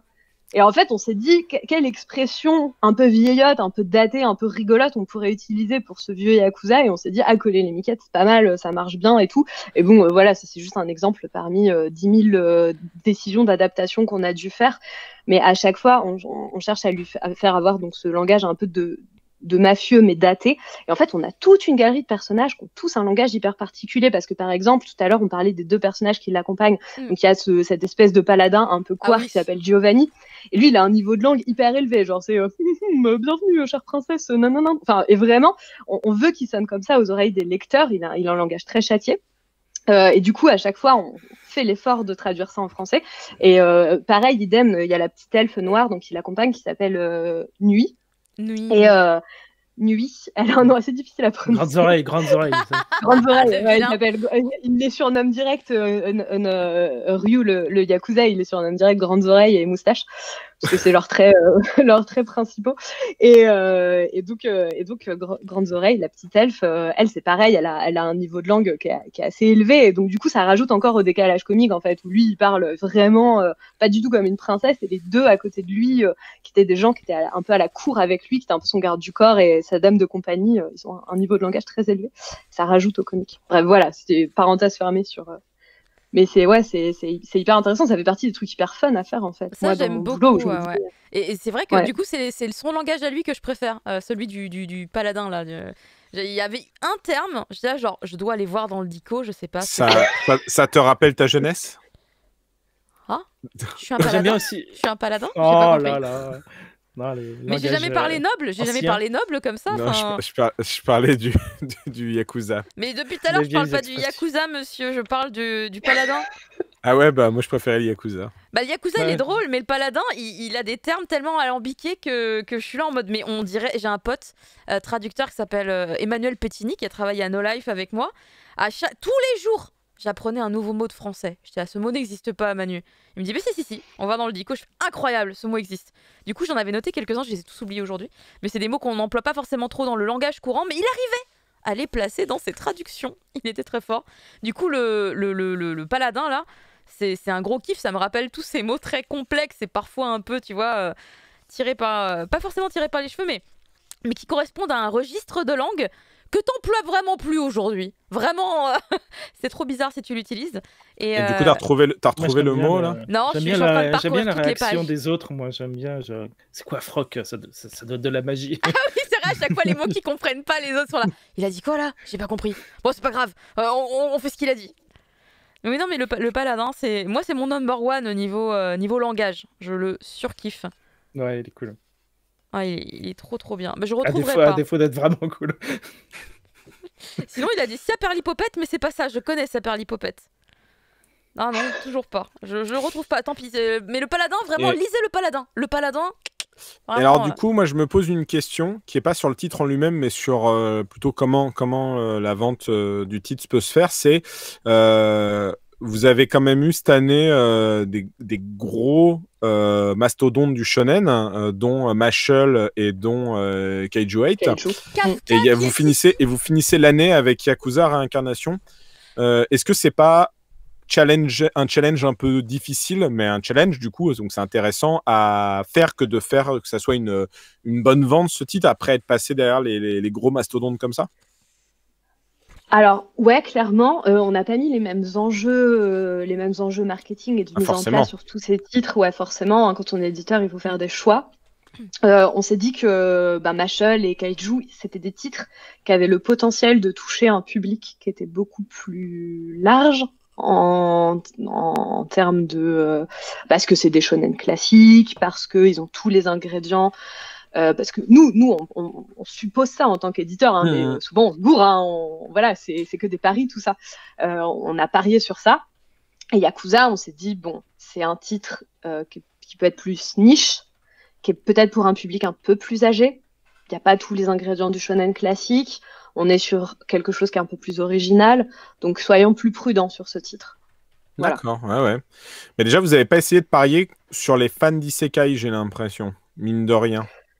Alors, on a fait pas mal de notre communication sur le fait que c'était le premier isekai de Kazemanga. Et ce qu'on essaye de faire, nous, dans notre politique éditoriale depuis quelques années déjà, c'est que, parce que on le sait tous, hein, le marché du manga, il est submergé en ce moment. Il y a beaucoup de titres. C'est très difficile de tirer son épingle du jeu. Ce qu'on essaye de faire, nous, Kazé, à travers des titres comme Chainsaw Man, par exemple, enfin, tout ce qu'on publie de Tatsuki Fujimoto, de cet auteur, ou Yakuza, ou par exemple des shoujo comme Takane Hana, qui a été une de nos plus grandes séries shoujo. Donc là, je donne vraiment ces exemples dans tous les genres, parce que c'est intéressant. En fait, nous, notre politique éditoriale pour chaque type de manga, c'est de choisir un truc avec un truc d'originalité, une graine d'originalité qui va faire que ça va se démarquer du reste de ce qui peut être proposé dans le catalogue shonen actuel, dans le catalogue seinen actuel, ou dans le catalogue shoujo actuel de tous les autres éditeurs, en fait. Et Yakuza, il avait ce truc-là, et c'était un isekai, mais c'était pas que un isekai, et c'est pour ça vraiment qu'on l'a choisi. Voilà. Mais merci beaucoup Thunder et Léa du coup pour toutes les réponses que tu nous as apportées par rapport à Yakuza Réincarnation. Comme l'heure tourne en fait, je vais me permettre d'avancer un petit peu sur la programmation puisque du coup maintenant on va passer aux reviews. Alors on va rester dans l'univers de Kazé bien entendu, mais on va quand même faire nos petits mochi critiques. Le mochi critique. Voilà, petit mochi critique. Et on va commencer normalement, voilà, si tout s'enchaîne correctement, par le petit unboxing, puisqu'en fait, vous le savez peut-être, mais la semaine dernière, c'était la cohue hein, dans les magasins. Je pense que vous avez pu voir des tonnes et des tonnes de coffrets, et surtout des coffrets de chez Kazé, puisqu'il y a énormément de séries qui proposent des coffrets, dont quelques-uns qui proposent ce format gigantesque. Pour, par exemple, Promise Neverland, je sais qu'il y avait 2 coffrets de la même taille, avec la première moitié et la deuxième moitié de la série. Après, vous aviez des coffrets plus petits. Je pense à Shinotori, je pense à... attendez, c'est quoi déjà Shibuya petit en termes de taille ou petit en termes de livres? Parce que petit en termes de taille, il y avait le coffret One Piece qui reste petit en termes de... C'est pas un gros... Oui, mais là, je parle des coffrets Kazé. Ah pardon, je croyais que tu parlais des coffrets en général, excuse-moi. Non mais je suis à l'ouest, il est très tard. Hein, Mais sinon oui, évidemment, celui-là aussi. Hein, on a fait une news One Piece tout à l'heure, hein, c'est cohérent. Puis on en avait parlé dans les sorties manga de la semaine dernière. Mais par rapport au coffret de chez Kazé, qui à mon sens, hein, surveillant systématiquement les sorties, Kazé, c'est ceux qui ont proposé le plus de coffrets sur cette fin d'année. C'est car il y a les petits coffrets avec 3 tomes ou 4 tomes, des séries complètes la plupart du temps. Et il y a donc ces gros coffrets ici qui sont mastoc et qui sont du coup magnifiques pour du coup je sais pas moi, un beau cadeau de Noël par exemple. Et moi par exemple, ça c'est mon très beau cadeau de Noël. Je remercie encore Kazé parce que je suis une grande fan de cet artiste, comme beaucoup. Hein. Je pense qu'il y a beaucoup de gens en France qui sont fans aussi. Tu veux dire que tu ne me l'offres pas? Je pensais qu'après l'unboxing, tu me le donnais. Arrête d'inventer des trucs, on en a même pas parlé. Non, on en a pas parlé, je voulais t'en parler en direct, je voulais te le demander en direct, mais écoute, tu viens de me casser mon cou avant que je te le demande. Écoute, je peux tout à fait te filer le premier tome, puisque j'ai le tome 1 en... Je suis quelqu'un de très généreux. D'où il vient cette idée de format là Immense comme choix. Pourquoi ce format-là? Pourquoi ce format-là? C'est une très bonne question. Parce qu'on voulait un bel objet, tout simplement. Enfin, on sait que les gens, ils sont attachés à avoir des beaux objets dans leur bibliothèque. Et on voulait proposer un coffret qui permettait d'inclure des grands prints à l'intérieur aussi. Parce qu'il n'y a pas seulement les mangas dans ce coffret, il y a aussi des très beaux prints, des illustrations qui sont les illustrations de C1, qui nous ont fascinés dès les premiers tomes. Et on voulait proposer ça à nos lecteurs pour avoir vraiment un plus produit qui soit cool, quoi. Est-ce que c'est ça qui explique l'augmentation du prix? Parce que là, je vois dans le chat, on disait 80 € pour certains coffrets comme Besterius. Est-ce que c'est... Parce que du coup, je ne sais pas combien ça coûte les tomes à l'unité, mais ça doit coûter un peu plus cher. Là, cet Art au citron, il marque ses coûts 30 € de plus que les tomes à l'unité. Mais du coup, vous le justifiez par le bel objet écrin et les prints en papier quali. Regarde la boîte. Alors. Moi, c'est spécialisé, mais oui, je vois, d'accord. Elle est belle, hein, c'est vrai. Ah, c'est... Alors nos coffrets... Non, mais Vas-y, Léa, excuse-moi. Oui, vas-y, excuse-moi. Okay. Pourquoi nos coffrets sont aussi chers? Pareil, c'est une très bonne question à laquelle je vais essayer de répondre. C'est parce que en fait, les coffrets, c'est pas comme des bouquins. C'est-à-dire que les coffrets, déjà en termes de fab, c'est beaucoup plus cher. Hein. On utilise des vernis, on utilise du papier beaucoup plus épais, on utilise des impressions qui sont des couleurs des fois qui coûtent plus cher que les couleurs qu'on va utiliser juste pour nos jaquettes de manga. Donc ça augmente tout de suite le prix. Et ensuite, ça demande, en fait, faut se dire qu'il y a tous les acteurs de la chaîne qui sont payés à faire un boulot qu'ils font pas d'habitude. C'est-à-dire qu'on paye des gens chez l'imprimeur qui assemblent tout dans le coffret. En fait, donc il y a des gens dont le boulot toute la journée, ça va être de mettre la première planche, mettre la deuxième planche, mettre la troisième planche. Enfin, je veux dire le poster quand je dis planche, hein. Mettre le poster, bien mettre les mangas dans le bon ordre, mettre le goodies, etc. Vérifier que c'est bien fait, fermer la boîte. Ensuite, ça va être envoyé dans des camions spéciaux parce qu'il faut savoir que tous les livres qui sont acheminés vers les librairies ou les places dans les hangars dans lesquels c'est stocké, en fait, en fonction de la taille que prend l'objet, des dimensions, etc., il y a des endroits qui sont prévus pour, et les coffrets, c'est des objets exceptionnels, et les gens qui sont chargés de stocker nos ouvrages, ils n'ont pas forcément, il faut créer des endroits spéciaux qui n'existent pas forcément, il faut les mettre dans des endroits qui coûtent plus cher, etc. Pareil, pour acheminer en librairie dans les camions, ça prend plus de place, et les libraires, c'est pareil, ils peuvent en commander moins souvent, parce que c'est des objets qui prennent de la place dans les librairies. Les libraires, ils ont déjà énormément de stock de bouquins à gérer. Donc en fait, c'est toutes ces petites étapes en plus dans la chaîne du livre, en plus des coûts de fabrication qui sont plus chers, qui font que en fait le prix final de l'objet, il est beaucoup plus cher que si on achetait les 5 mangas à l'unité. Voilà, j'espère que j'ai bien expliqué que c'était pas trop confus. Moi, je trouve que c'est une bonne explication. Je trouve que c'est justifié du coup par rapport à ce que tu viens de dire. Après, chacun sera maître de cette info ou pas, mais moi, perso, ça me va, quoi. Et puis Caroline est en train de déballer et ma foi, il y a beaucoup de prints quand même. Oui, il y a beaucoup de prints et ils ont l'air très beaux quand même. Enfin, le papier a l'air plutôt quali. Ils ont même pas la même texture les uns des autres, c'est fascinant. J'étais fascinée. Je sais pas si, en fait, je pense qu'à ma caméra, on peut pas se rendre compte. Alors, je montre juste là du coup les mangas. Il y en a bien évidemment 8, deux là. Mais vraiment les prints sont incroyables. Attendez, je vais les montrer plus en détail parce que là, par exemple, le tout premier que j'ai pris. Lui, il est dans un papier texturé qui est totalement différent des autres. Attendez. Ça me fait très plaisir que tu reprennes celui-là parce que j'ai voulu te dire tout à l'heure, regardez, il y a Caro qui pose comme les gens au téléachat sur un mec en train de cramer. En mode, regardez, très bien et tout. Et t'es vraiment genre, regardez, c'est très très beau ce mec en train de cramer littéralement depuis des centaines d'années. Vous aviez froid, vous avez chaud. C'est pour l'hiver. C'est très tendance. Et donc celui-là, en fait, il est dans une matière, je vais essayer de me rapprocher un peu, ça se rapproche un peu du canson dans la texture. Vous voyez d'ailleurs, c'est pas verni, c'est plutôt mat. Effectivement. Et en fait, les autres sont dans un papier extrêmement épais, un papier qui donc, c'est plus papier à ce niveau-là, c'est vraiment... Ah, tu me stresses, ne triture pas comme ça. Pourquoi? tu es l'abîmer. Mais non, il est hyper dur, c'est justement pas un truc fin. Et là, pour le coup, c'est très lisse au niveau de la matière. Alors, c'est pas verni non plus, mais du coup, d'un point de vue impression, c'est hyper beau, jusque dans le détail en fait. Comme vous pouvez le voir, le monsieur est toujours en train de cramer. C'est-à-dire que là, tu me l'as vendu un petit peu. Là, Oui, en fait, en vrai, j'étais en mode balèque des coffrets, mais... Ouais, en vrai, oui, je vais peut-être l'acheter, merde. J'ai pas d'argent, ça me les casse là un peu quand même. Regarde, et putain, et la couverture du tome 1 là, regardez, elle est insane. Caro, tu me mets dans le jus là, c'est pas bien. Pas bien, Caro. Oh là là. Bah écoute, c'est la vie. Hein. J'ai décidé de faire du mal aux gens en montrant ces illustrations incroyables. C'est vraiment.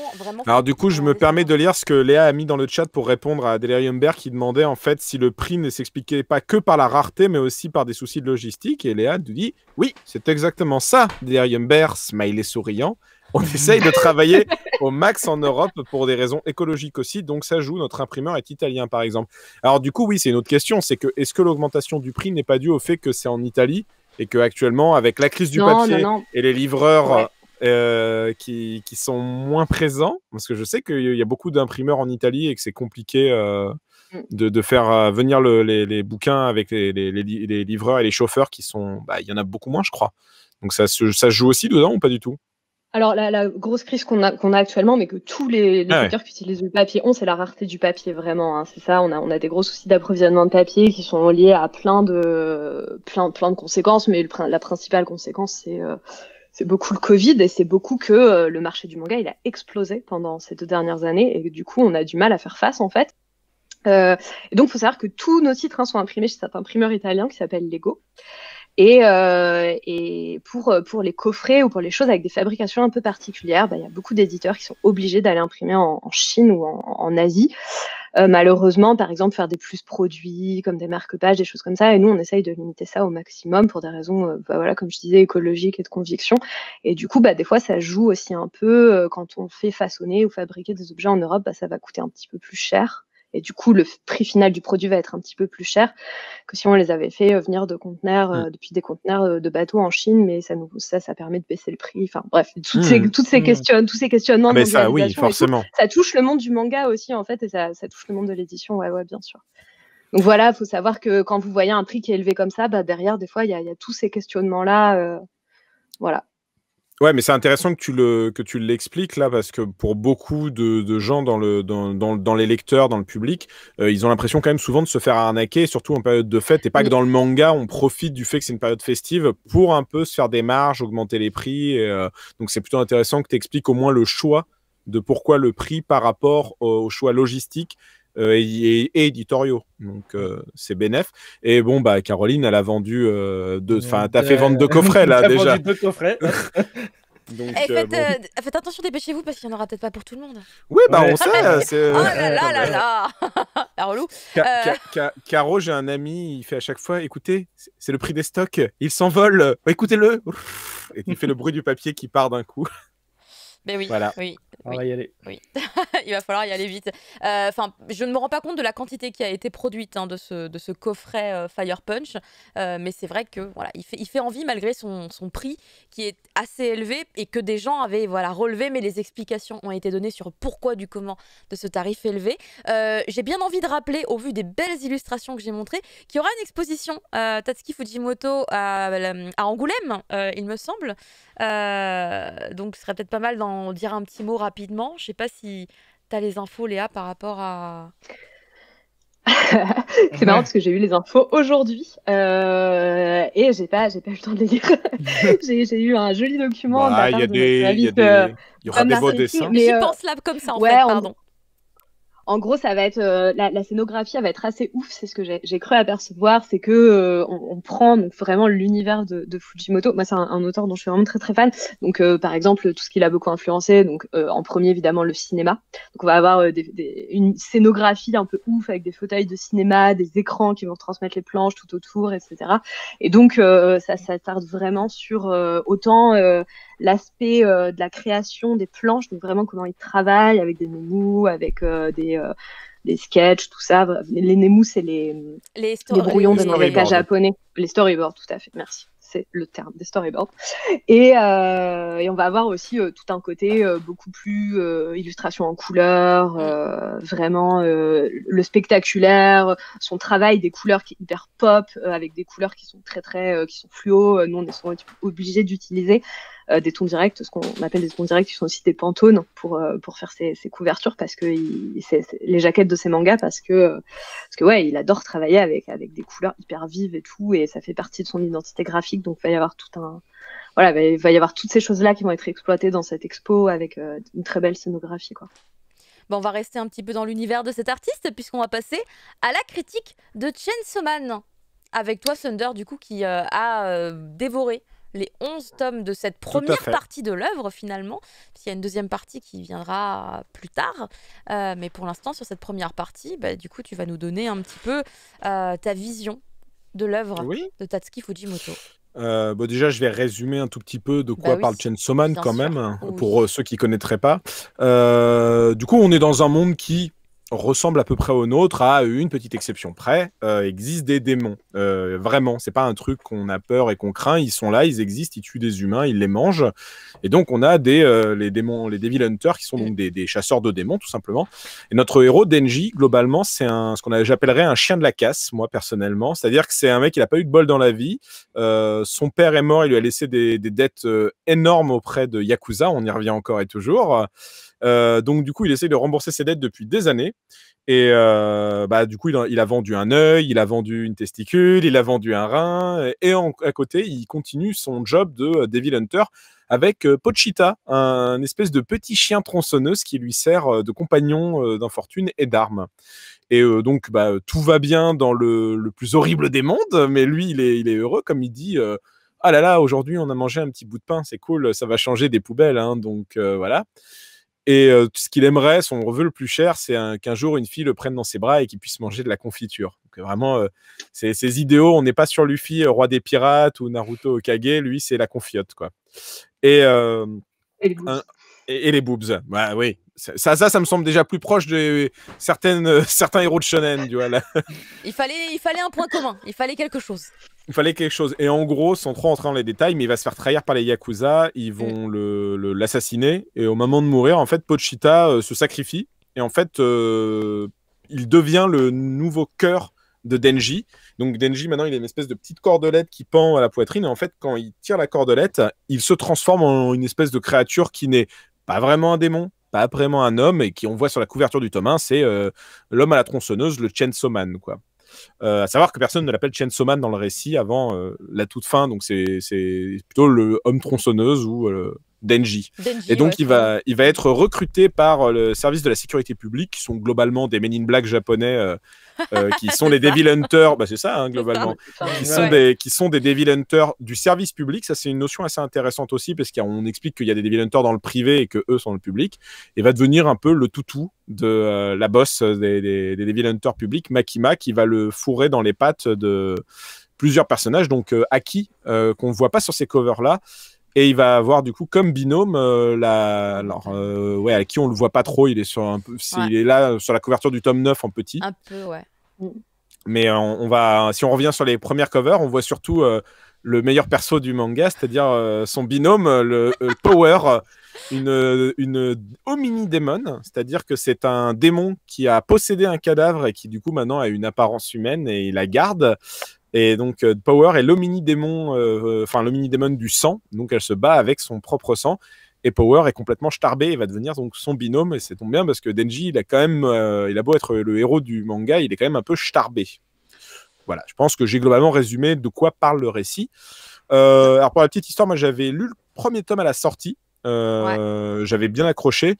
J'ai mis de côté parce que, comme d'hab, je fais beaucoup de choses et j'achète et je mets de côté, mais j'ai acheté tous les tomes. Et à la sortie du tome 11, quand on me dit « Ah, mais on va avoir Kazé, qui veut faire Chainsaw Man ?» J'ai dit « Bah allez, moi je veux bien. » Ah oui, d'accord, à ce moment-là, t'avais lu que le 1 ? J'avais lu que le 1, ouais. Ah ok. Ah ouais. Et je m'étais dit « Allez, moi je veux bien, j'y vais. » Parce que j'avais pas d'a priori sur lui. J'avais un a priori sur le public qui était en train de faire une espèce de nouveau dieu du manga, comme tout le monde aime bien le faire à tous les ans, à trouver un nouveau messie. Et je me suis dit, bon, les gens, ils sont un peu fous quand même, là, parce qu'il avait fait un one-shot, tout le monde était en pamoison, en mode, ah là là, c'est la meilleure chose du monde. Non, le one-shot est vraiment incroyable. Mais je l'ai lu, le one-shot, il est très bon. Il est incroyable. Ah, mais il est très très bon, il n'y a pas de souci. Voilà. Mais aucun souci. Et j'ai pas dit le contraire. Okay. Mon a priori était dû au public qui me foutait. J'ai du mal avec les gens très fans, on va dire, voilà, pour résumer. Et pourtant on est copains, c'est fou. Mais parce que je sais que derrière ta fanatitude, tu es quelqu'un d'intelligent, de centré, et que tu sais poser des enjeux, et je l'ai déjà vu à plusieurs reprises, et je ne dis pas ça parce que t'es ma boss.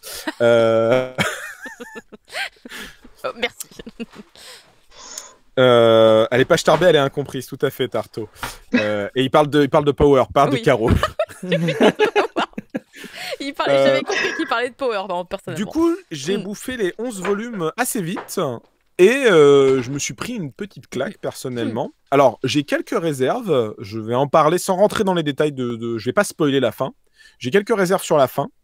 Mais déjà, je vais donner tout ce qui m'a vraiment plu. Déjà, il a un style graphique qui est vraiment hyper intéressant parce que malgré des faiblesses de dessin, d'anatomie, de perspective qu'il lui arrive de faire, c'est vivant. C'est dynamique. Il y a des choses qu'on peut voir que chez lui, dans le sens un peu comme il y a des choses qu'on peut voir que chez Oda, ou il y a des choses qu'on peut voir que dans My Hero Academia. Là, je me dis, il y a des choses, je dis, ah ouais. Au bout d'un moment, dans ma lecture, il n'y a que lui qui aurait pu penser à un truc comme ça, quoi. Je pense entre autres à certains démons qui ont des visions. Enfin, c'est des visions de l'enfer, mais en même temps, on rigole un peu. Ça se rapproche un peu pour moi de trucs un peu à la Sam Raimi, à la Hellraiser. Et c'est du coup l'autre gros point positif que j'ai eu. c'est que ça faisait très longtemps, mais vraiment très longtemps, que j'avais pas vu un mangaka qui sait avoir une mise en scène. C'est-à-dire qu'il se comprend que, comme l'a dit Léa, ça se voit, il est cinéphile. Il le dit à chaque intro de ses volumes, il aime un film, et tous les films qu'il a dit, j'aime beaucoup, donc j'étais encore plus appuyer ses choix. Mais je trouve que par rapport à la 12 000 shonen qui sortent en ce moment, depuis longtemps, ça faisait longtemps que j'ai pas vu un shonen manga où il y avait une vraie mise en scène cinématographique posée, et pas juste un décalque de ce que le cinéma peut proposer, mais une réflexion aussi sur qu'est-ce que c'est que le manga, c'est quoi mon médium, et comment je peux transcrire ma passion cinématographique des plans dans des cases.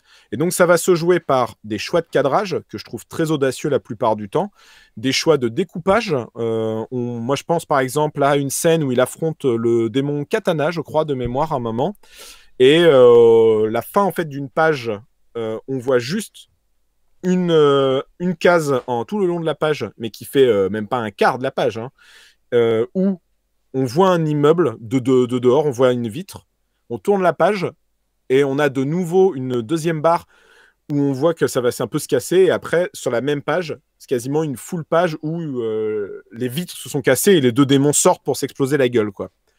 Et c'est des idées comme ça. Dans les onomatopées aussi, il joue beaucoup des onomatopées pour casser ses cases, casser sa construction. Tout le long, j'ai été vraiment surpris par cette mise en scène, par cette technicité, qui est pas facile à avoir en vrai. On pense souvent que c'est assez simple pas de dessiner, mais de penser une mise en scène. Je trouve qu'il faut la tenir en fait. Et on le voit même dans le choix des covers.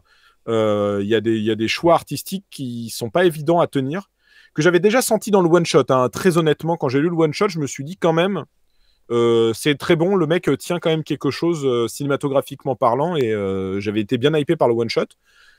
Mais là, sur 11 volumes de Chainsaw Man, personnellement, moi, j'ai été extrêmement et agréablement surpris, et ça m'a fait du bien de lire un manga que j'ai trouvé bien fait, bien écrit, sur sa technicité. Le petit bémol que moi j'aurais serait sur quelques pendants de l'histoire. Je trouve que l'histoire en elle-même, j'ai pas trop de vrais problèmes. J'ai même été vraiment retourné par plein de moments dans les rebondissements de l'intrigue. Je dirais plus que, comme Marc Lartaud-Citron dans le chat, c'est un scénariste un peu perfectible. Et mon plus gros problème, c'est le rythme. En fait, je trouve qu'il va un peu trop vite par moment. On n'a pas le temps de subir certaines émotions. Certains personnages meurent, le deuil est à peine passé, qu'on est déjà passé sur autre chose, ou des personnages restent très peu de temps, et donc je me dis c'est compliqué, je trouve, d'avoir de l'empathie pour ces personnages-là. Et vers la fin, il y a des choix scénaristiques, surtout dans les explications du méchant. J'étais un peu, je trouve ça un peu bof comme manière d'arriver à une conclusion, et je pense que c'est pas dû au fait que c'est forcément un mauvais scénariste, mais que c'est quelqu'un qui a encore du mal à gérer le rythme et comment poser les émotions, comment poser le récit. Et Chainsaw Man aurait été un peu plus long. Cet arc-là, en fait, il aurait fait peut-être 20 volumes. Je pense qu'il aurait peut-être plus dilué quelques trucs un peu plus en termes d'émotion, en termes de ressenti. Mon plus gros bémol se sentirait là. Maintenant, c'est vraiment une petite claque que je me suis pris. Il y avait des défauts par moment, mais il y avait tellement de morceaux de bravoure, artistiquement parlant, je trouvais, que moi j'étais complètement emporté. Je vais pas trop rentrer en détail, j'ai pas envie de spoiler, mais une scène moi qui m'a particulièrement impressionné en termes de comment tu construis ça, comment tu l'amènes, c'est tout un rapport avec là je sais que Tarte au citron, j'en ai parlé avec lui et on n'est pas d'accord du tout, mais moi je soutiens cette idée. Je la spoil pas, mais il y a un truc de quelque chose aurait un pouvoir d'effacer des choses du monde. Voilà, je vais rester très vague. C'est vers la fin, on découvre qu'il y a un personnage qui a le pouvoir d'effacer des concepts. Et à un moment, quelqu'un dit oui, par exemple, tu sais ce que c'est les nazis? Tu sais ce que c'est les 3 autres choix après la mort? Que tu n'es pas obligé d'avoir que la mort en fin de vie, il y a 3 autres choix? Bah non, tu ne le sais pas parce que ces concepts ont disparu et en même temps que leur nom, le concept a disparu. Et moi, j'étais... ouais, en fait, c'est vraiment ouf. Ça peut vraiment aller dans des bails cosmiques assez loin, en fait. Ce qu'il avait déjà commencé à montrer à un moment où il y a un arc, où il y a un démon, le démon ténèbres ou le démon enfer, qui est juste une des meilleures scènes pour moi du manga, où c'est vraiment un moment de mise en scène et de retournement scénaristique où tu penses que les cartes sont un peu données, et là, non, il y a quelqu'un qui vient balayer toutes les cartes. Où là, je trouve, il y a ce truc un peu cosmique que je disais à la Hellraiser, le film d'horreur Hellraiser, où j'étais vraiment bluffé, quoi. Et il y a plein de moments comme ça, où j'étais complètement bluffé. Et sur un côté plus trivial et plus grivois, j'ai beaucoup aimé le rapport à l'humour et le rapport au sexe. Parce que, mine de rien, c'est un shonen manga. On en parlait la dernière fois de comment tu proposes ça. Alors là, je parle pas de la France, mais au Japon, comment tu proposes ça dans un magazine qui accueille My Hero Academia. C'est une question que beaucoup de gens se sont posées en disant ouais, Chainsaw Man, c'est quand même irrévérencieux de ouf, ça casse tous les codes du shonen manga. Moi, je rappelle qu'il y a eu beaucoup de mangas qui étaient très violents déjà avant. En fait, Chainsaw Man n'a pas révolutionné le genre, mais je trouve que Chainsaw Man a ce petit côté cracra et irrévérencieux que peu d'autres titres avaient, en fait. À la limite, je mettrais peut-être Hunter x Hunter, qui avait ce côté déjà cradingue dès le début, de personnages amoraux, de personnages, il y a des pédophiles, il y a des tueurs sanguinaires dans Hunter x Hunter, et là, on est quand même sur cette même vibe, même si Fujimoto, je trouve... J'ai bientôt fini, hein, vous inquiétez pas, c'est un peu long, désolé. Non.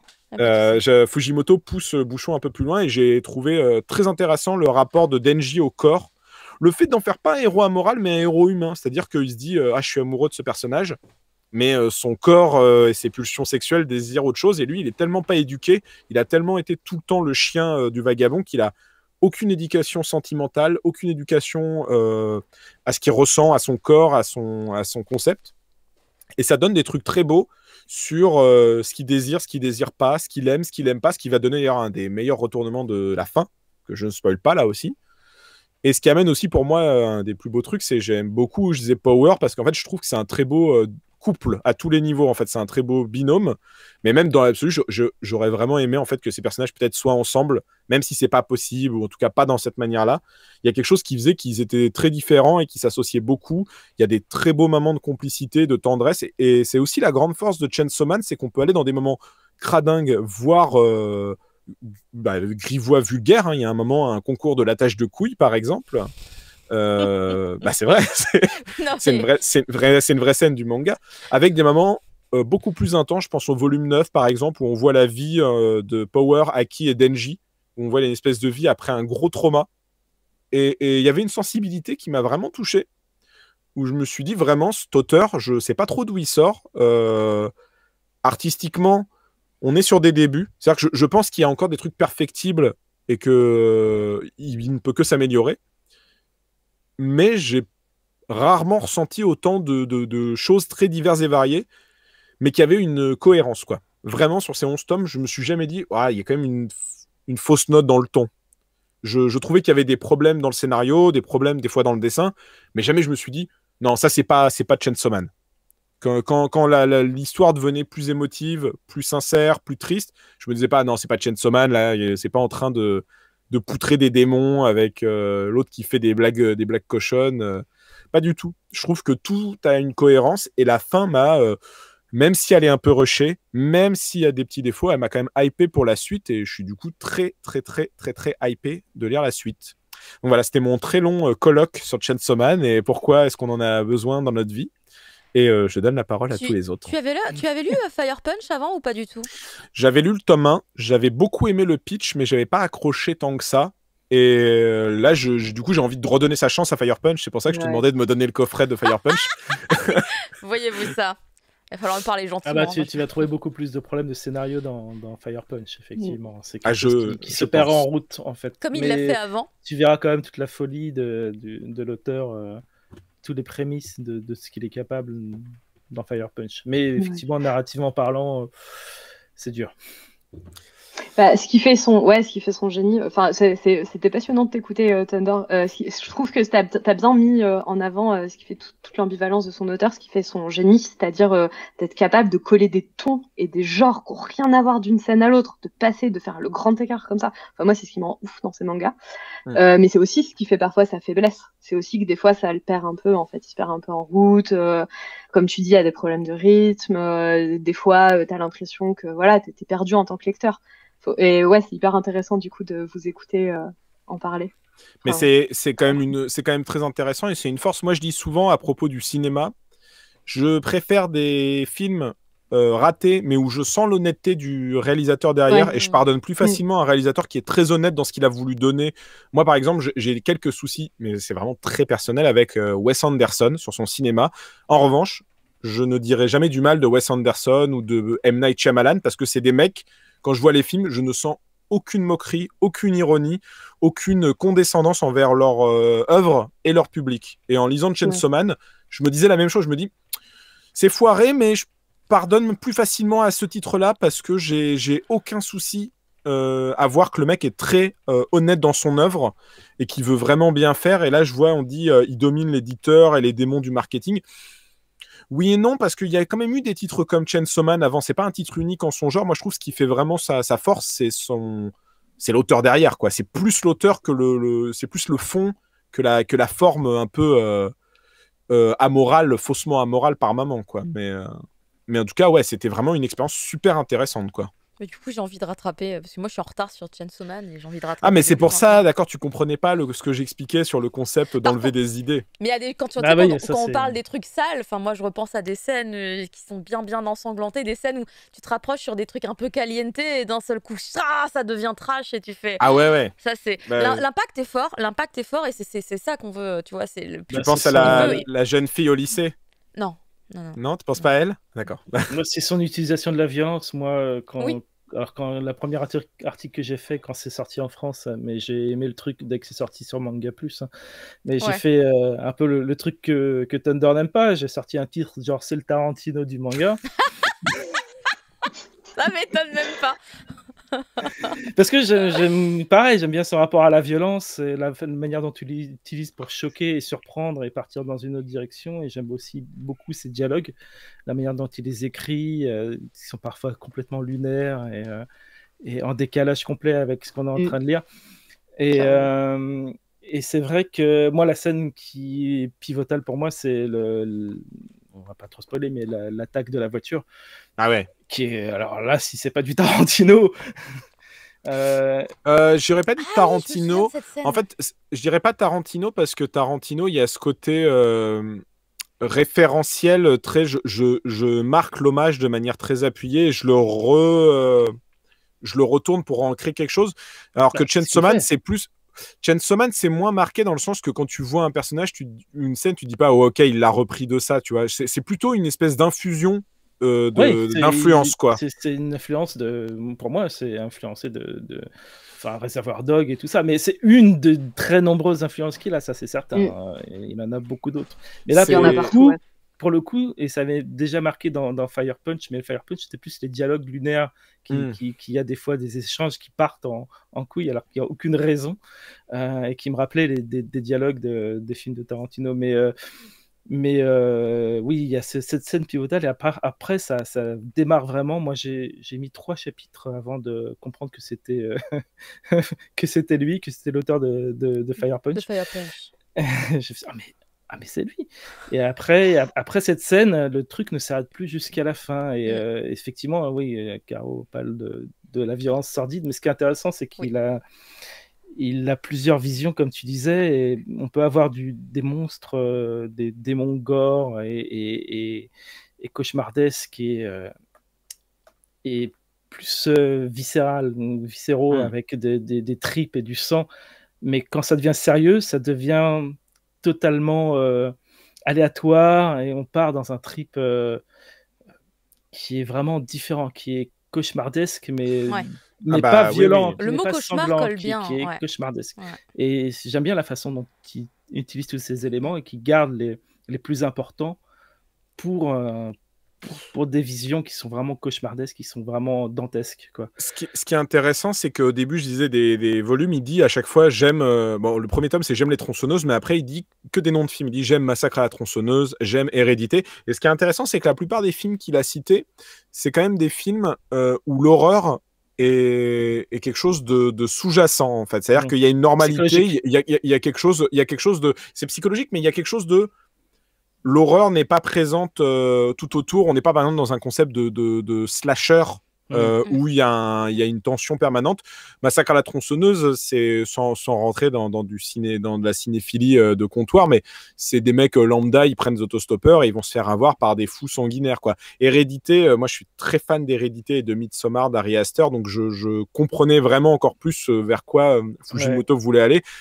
Si vous n'avez jamais vu ces films, alors je mets en garde, c'est vraiment des gros chocs émotionnels. Je parle même pas d'horreur, mais c'est de l'horreur, c'est l'horreur du normal en fait. C'est dérangeant. C'est pas que dérangeant, c'est vraiment de l'horreur. Moi, j'ai rarement ces dernières années eu aussi peur que devant les films d'Ari Aster, et ça raconte rien du tout. C'est-à-dire qu'Ari Aster dans Hérédité, par exemple, il fait une scène de repas. C'est juste une dispute entre une mère et son fils. Je me suis rarement senti aussi mal en fait d'un truc un peu quotidien en fait. Et c'est ça aussi qui est intéressant dans Chainsaw Man, parce qu'on voit aussi beaucoup de personnages vivre leur vie de tous les jours, et bam, il y a un démon qui apparaît, qui les bute, et même Denji. La vie est normale, et bam, un personnage meurt à côté de lui. Et un personnage qu'on suivait depuis le début en disant « Ah, c'est peut-être son nouveau Sasuke. Ah, c'est peut-être son nouveau Sakura. Ah, c'est peut-être son nouveau Kakashi. » On essaye de créer forcément, comme c'est un shonen, des connexions de personnages en disant bah, lui c'est l'archétype de ça, elle c'est l'archétype de ça, et pam, ils disparaissent. Alors des fois de manière ultra gore, des fois de manière pas prévue au détour d'une case, et à chaque fois on se dit ouais mais comme c'est des démons, il y a de la magie, peut-être qu'ils vont ressusciter. Ah non, ah non, ah ok. C'est pas Dragon Ball, oh non. À Dragon Ball, on a jamais trop de peine. On se dit, oh, il reviendra dans quelques épisodes, tout va bien. Écoutez, c'est passionnant, mais l'heure tourne et bientôt notre invité va devoir nous laisser. Mais je pense qu'en fait, on a quand même bien exploité tous les intérêts et tous les tenants et aboutissants qui font l'œuvre de Chainsaw Man, sans réussir à spoiler. En plus, je pense que c'est vraiment pas mal, en balançant 2-3 petits détails qui, voilà, si vous ne lisez pas, ça ne vous spoil évidemment pas. Puisque moi, il y a des trucs que j'ai pas compris. Non, j'ai pas vu ce passage encore. Non. Mais ça va, je me sens pas spoilée. Donc merci beaucoup Thunder. Et on va passer du coup à une autre review. On change d'univers. Est-ce que du coup tu peux rester encore un peu, Léa, ou ouais, bien sûr. Okay. Non, c'est ok. On va passer du coup maintenant à Agent of My Heart. Désolée, on est dans la violence. Là, on part dans les petits cœurs quand même, les petits cœurs beaucoup. 2 salles, 2 ambiances, ouais. Bah là, la couverture du tome 2, il y a l'air d'avoir de la violence quand même. Hein. Bah même pas en vrai. J'aime vraiment pas. Et en plus, le tome 2, il est fabuleux parce qu'en fait, l'histoire dedans, il y a genre 100 pages d'histoire. Et après, tout le reste du manga, c'est autre chose. Et j'étais là, ah bon? Mais non, cliffhanger. Bon, j'ai le tome 3, je m'en fous. Hop, j'ai enchaîné, mais c'était très surprenant la fin du tome 2 de l'intrigue principale. Je m'attendais pas, tu vois, qui est en fait un peu moins de 100 pages. Je suis dit, bah il s'est passé quoi? Alors après, les autres histoires qui sont proposées sont en rapport avec d'autres titres qu'a déjà fait l'autrice. Ouais. Donc, quand on est inhabitué comme moi, on retrouve des vieux copains, hein, on va pas se mentir. Mais du coup, voilà, c'était très, très étrange. Hein. Les autres tomes, ils sont normaux, mais le 2, surprise. Agent of My Heart, qui est donc une série toute récente chez Kazé, puisque ça a commencé en juin. Je me souviens, on préparait le Crunchyroll Festival quand tout à coup ce titre est arrivé du coup chez moi et je l'ai lu et j'étais très contente, mais j'ai pas pu en parler puisque comme il y avait le Crunchyroll Festival, on a arrêté le cri du mochi à cette période-là. Car je ne suis pas encore clonée, donc je ne peux pas tout faire en même temps. Tu n'es pas non plus clownée, hein, clairement. Je t'aime beaucoup, mais même quand je te vois boire un café, je sens pas la George-attitude en toi. Pourtant, what else? Je veux dire, je ne sais pas. C'est marrant parce que je t'ai limite entendu dire une espèce de truc en japonais, genre warase. Je fais, ah bon, qu'est-ce qu'elle raconte? C'est quoi ça? J'ai dit warase, c'est vachement bien. What else? Et Agent of My Heart, on pourrait avoir la classe à la George Clooney puisqu'on est sur une comédie romantique. C'est un peu la spécialité de cette autrice que je suis depuis son tout premier titre, qui n'est même pas sorti en France puisque du coup je l'ai en japonais. C'est un one shot. Maki Enjoji, qui est un petit peu la reine de la comédie romantique un peu coquine. Elle écrit depuis toujours, depuis ses débuts, dans un magazine de prépublication qui s'appelle le Petit Comique, le Puchi Komi. Et c'est vrai que j'aime bien ce magazine parce qu'il y a des trucs un petit peu coquins par moment et du coup ça va être des histoires quand même qui vont parler du coup à un public un peu plus mature. Donc si on n'a pas envie de voir des gens qui se tiennent la main au collège, bah écoutez, voilà, on se dirige vers le Petit Komi et c'est sympa aussi. Et donc là c'est des gens qui se tiennent autre chose du coup. Bah, ils se tiennent par la taille, il y a des techniques, toutes sortes de techniques. Je sais pas, tu me lances sur des trucs, c'est bizarre. Et sinon, effectivement, comme Madingue l'a posté sur le chat, un des premiers titres qui n'est plus disponible, en manga, mais en numérique par contre, c'est tout à fait disponible, Private Prince, qui est arrivé chez Kazé en 2005, qui est une petite perle, c'est un de mes titres préférés de l'autrice. Après, ils sont tous globalement sympas si vous recherchez ce type de lecture, donc à savoir de la comédie romantique un peu coquine. Après, en termes de préférence très personnelle, Private Prince pour moi c'est un des meilleurs parce que j'y reste très attachée. Et Check Me Up qui est donc sorti très récemment, vous voyez 2016, je crois que ça va être son année... Sorti en 2016 en France? Non, c'était après je crois. Check Me Up c'était en 2016 ou 2017 je crois de mémoire. Plutôt, non 2017 peut-être. Mais en tout cas, c'est très récent et il y a même un drama qui est sorti au Japon. Et bien, figurez-vous que Agent of My Heart, lui aussi. Actuellement, au Japon, il y a le drama qui est diffusé depuis début octobre. Et je suis très contente que du coup, les titres de Maki Joji soient reconnus comme du drama matériel. Hein. On peut en faire des dramas et oui, c'est une très bonne idée. Je valide les Japonais. Agent of My Heart, donc de quoi ça parle? Ça va être un scénario quand même globalement plutôt classique. Hein, ça révolutionne pas le genre. C'est juste hyper sympa à lire, hyper efficace dans le concept même de ce genre-là. C'est, on va dire, en quelque sorte, deux amis d'enfance, puisque c'est un créneau qui marche très bien dans la romance, en tout cas, qui vont se retrouver, mais d'une manière totalement impromptue, puisque notre héroïne de cette histoire, qui s'appelle donc Chitose, en fait, elle va devenir manager dans une agence et elle va se retrouver à devoir manager une célébrité qui est donc le grand brun qui est là, qui s'appelle Sena Fujishiro. Et du coup, elle se dit oh là là, compliqué parce que moi, le gars, je sais qu'il a une sale réputation, il couche à droite à gauche, c'est compliqué, il va faire des scandales, faut que je le recadre et tout. Et là, la surprise, en fait, c'est qu'on apprend très rapidement, dans le premier chapitre, qu'ils se connaissent, ils étaient ensemble à l'école primaire et Sena était le mec qui martyrisait notre héroïne, mais alors vraiment sale. Moi, je lisais le truc, j'étais pas bien. Je dis pas que j'ai vécu des trucs similaire, mais presque. À base de, tu vois, le mec qui lui balance des trucs, genre oui, bien sûr, pour le cours de demain, il faut faire tel devoir et tout. Et elle arrive le lendemain, c'est pas le bon cours du tout, c'était pas les bons devoirs, elle se fait humilier dans la classe, et il fait ça, genre tout le temps où elle était en primaire. Évidemment, vous allez me sortir, c'est pas un peu le cliché du qui aime bien châtie bien? Bah oui. Mais Caro, c'est pas le cliché de qui aime bien châtie bien? Oui, mais en vrai, ne faites jamais ça. C'est mal de faire du mal aux gens. Ici, c'est une fiction, donc ça passe très bien. Et encore, en vrai, on lui en veut. Moi, en vrai, je lui en voulais beaucoup parce que ça m'a fait vraiment mal pour elle.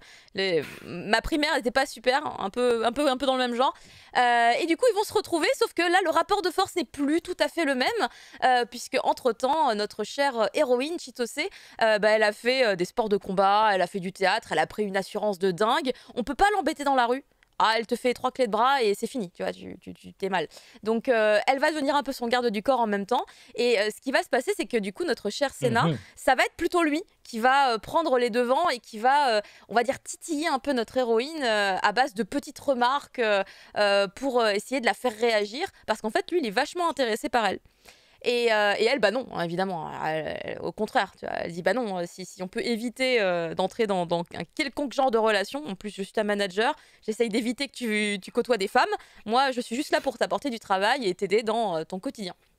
Donc la relation va débuter comme ça, et sur le premier volume, déjà, il y a une grande évolution, ça va quand même assez vite. C'est pas pour rien que ça se termine en 4 volumes, et c'était hyper agréable à suivre. Enfin, c'est vraiment une autrice que j'aime beaucoup. Voilà, c'est de la comédie romantique avec un ton un peu plus moderne d'ailleurs que par rapport aux autres titres qu'elle a fait avant, puisque je sais qu'il y a des gens qui aiment pas trop lire des personnages féminins qui sont peut-être un peu trop soumis dans une relation homme-femme. Et elle, ce que j'ai bien aimé dans ce titre-là en particulier, c'est qu'elle arrive et en fait c'est elle qui est forte. C'est genre elle le porte à un moment donné, elle le prend en mode princesse.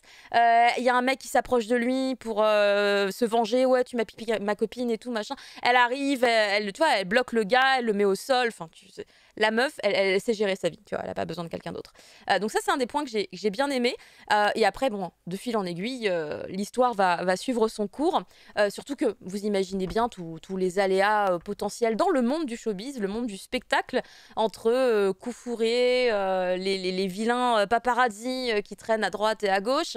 Ça va pas être un quotidien tranquille. jusqu'à potentiellement du coup une compréhension mutuelle où les cœurs battent à l'unisson. Je sais pas pourquoi j'essaie d'inventer des expressions. Mais enfin, c'était globalement un titre vraiment, on va dire, chaleureux. Moi, j'ai bien aimé jusqu'au bout parce que c'est toujours des histoires qui terminent bien. Il y a des happy end assez systématiquement dans ce qu'elle propose. Et tout simplement, c'est le genre de titre dont j'ai besoin. Hein. J'ai besoin d'histoires cool qui se terminent bien. Et c'est un peu pour ça aussi, d'ailleurs, que je lis beaucoup de Boys Love, parce que souvent, c'est des one-shots, et ça se conclut, genre, t'es heureux. À la fin, tu souris. Ah, d'accord. Voilà. Comment, de quoi? Pourquoi Thunder Non, je comprenais pas le rapport, juste à ce que tu expliques, je fais pour quel est le rapport avec les Boys Love, mais ok. Parce que t'es heureux, tu souris et one shot. Parce qu'en fait, le Boys Love est un sous-genre du shoujo. Et, Oui. et du coup, on y trouve énormément de points communs, ne serait-ce que dans la construction narrative parfois des histoires. Et là, par exemple, en fait, on pourrait totalement transposer cette histoire en version Boys Love, ça changerait vraiment rien du tout. Ça marcherait pareil, de la même manière. D'ailleurs, il y a un personnage gay dans l'histoire. J'étais là, je n'ai pas souvenir d'en avoir vu dans les précédentes histoires de Maki and Joji, mais je me suis dit peut-être que c'est dans l'air du temps de mettre des personnages qui sont pas tous hétérosexuels, et j'ai bien apprécié ce petit détail. Et bon, après il y a le dessin qui lui est propre, qui évolue très légèrement avec le temps parce que de base elle avait un très joli coup de crayon. Et après, un des trucs qu'on reproche beaucoup au shoujo, c'est des choses qu'on m'a dit récemment. On m'a dit ouais, dans le shoujo, j'ai remarqué les décors ça n'existe pas. Je fais ah bon. Du coup j'ai commencé à checker un peu, tu vois, je m'étais pas rendu compte. Et effectivement il y a souvent moins de décors. Souvent on a juste des fonds colorés comme on peut voir là sur quelques endroits, ou alors des fonds très blancs et très vides. Mais en vrai c'est parce que c'est pas ça qui est important dans un shoujo. On va pas s'intéresser au décor. Effectivement c'est les relations entre les personnages, ça va être beaucoup les dialogues. Parfois on peut avoir des pages avec uniquement des bulles de dialogue parce que c'est ça aussi qui est le plus important. Libérer Léa. Il faut libérer Léa, on me dit dans le chat. Ben moi j'ai marqué Champomy d'abord. Voilà. Ceux qui ont la vu. ref, ils auront la ref. J'avais pas vu. Oui, j'ai pas la ref. C'était une vieille pub pour Champomy quand j'étais petit où les gamins ils ont pris le chien en otage et les parents ils font rendez-nous le chien et ils font Champomy d'abord. Et ben voilà. Ouais, je me rappelle. Je l'ai vu cette pub. Voilà. Ça date. Okay. Non mais ça me faisait oui, plaisir. Ça date. Écoute, j'ai 32 piges, forcément. J'ai vu un truc petit, ça date.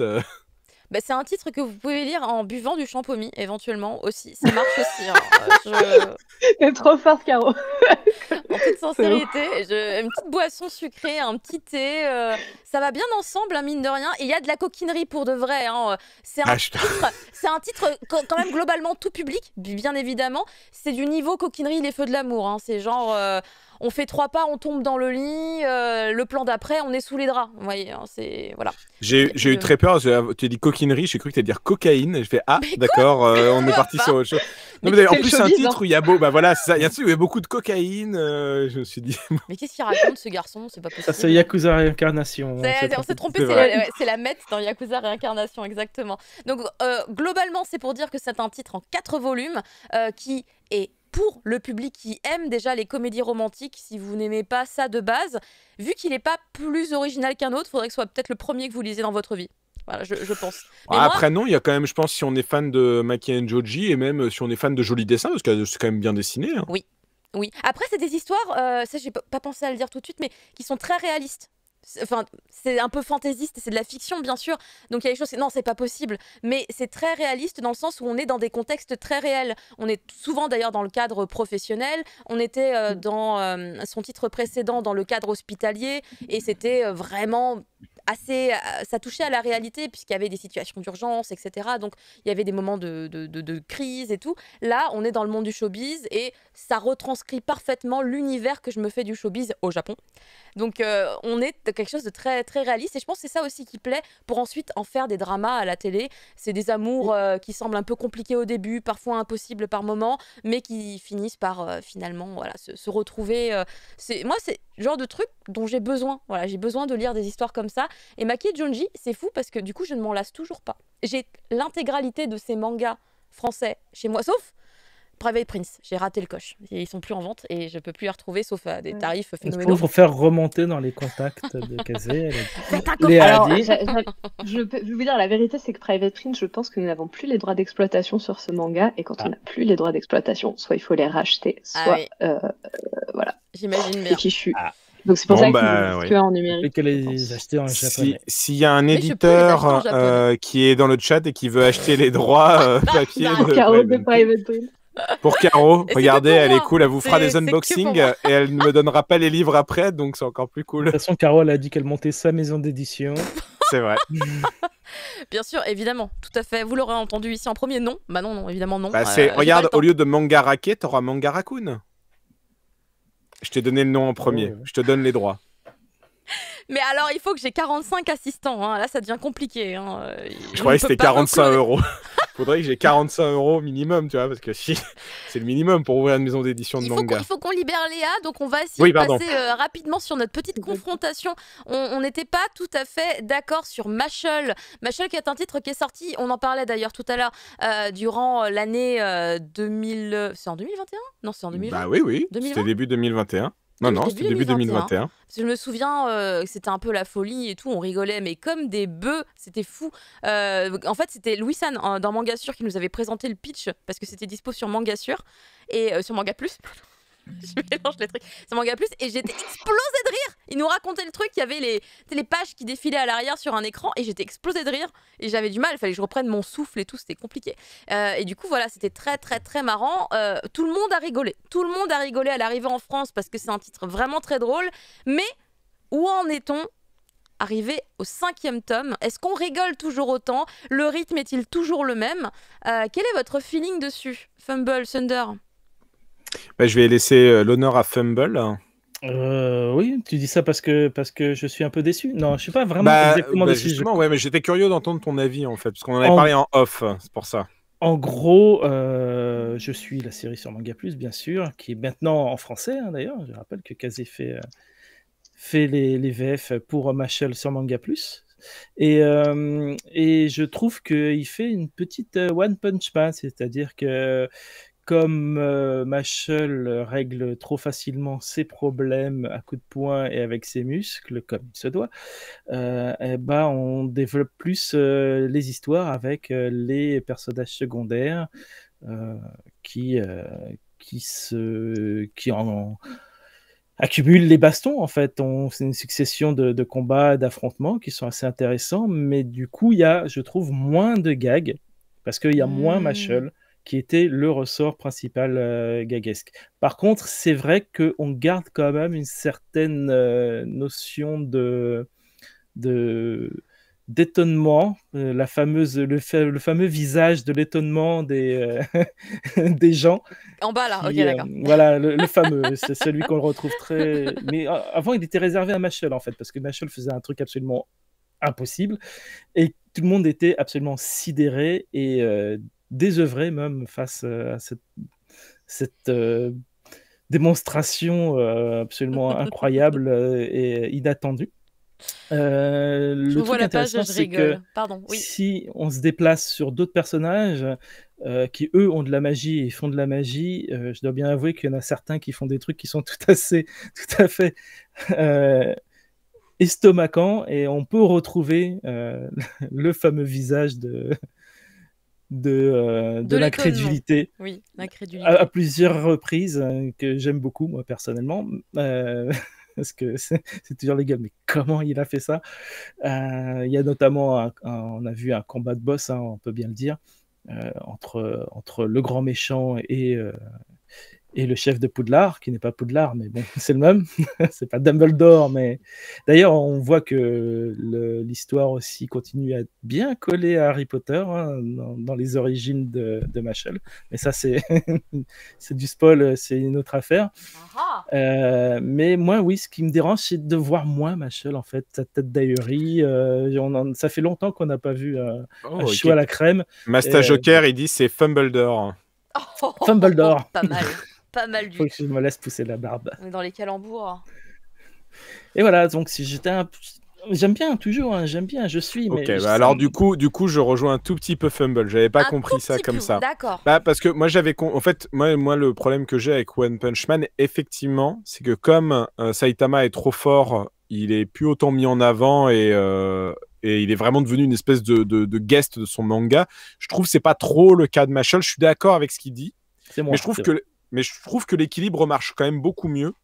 Et même dans le dernier volume, il y a des super têtes, juste des têtes de Mashle qui comprend rien là quand il est au tribunal et qui a moi, ma tête préférée de tout le manga, c'est pas la tête des étonnements, c'est la tête de Mashle avec son petit filet de bave où tu sens qu'il y a aucun neurone qui a connecté avec ce qui vient de se passer, quoi. Trop d'infos.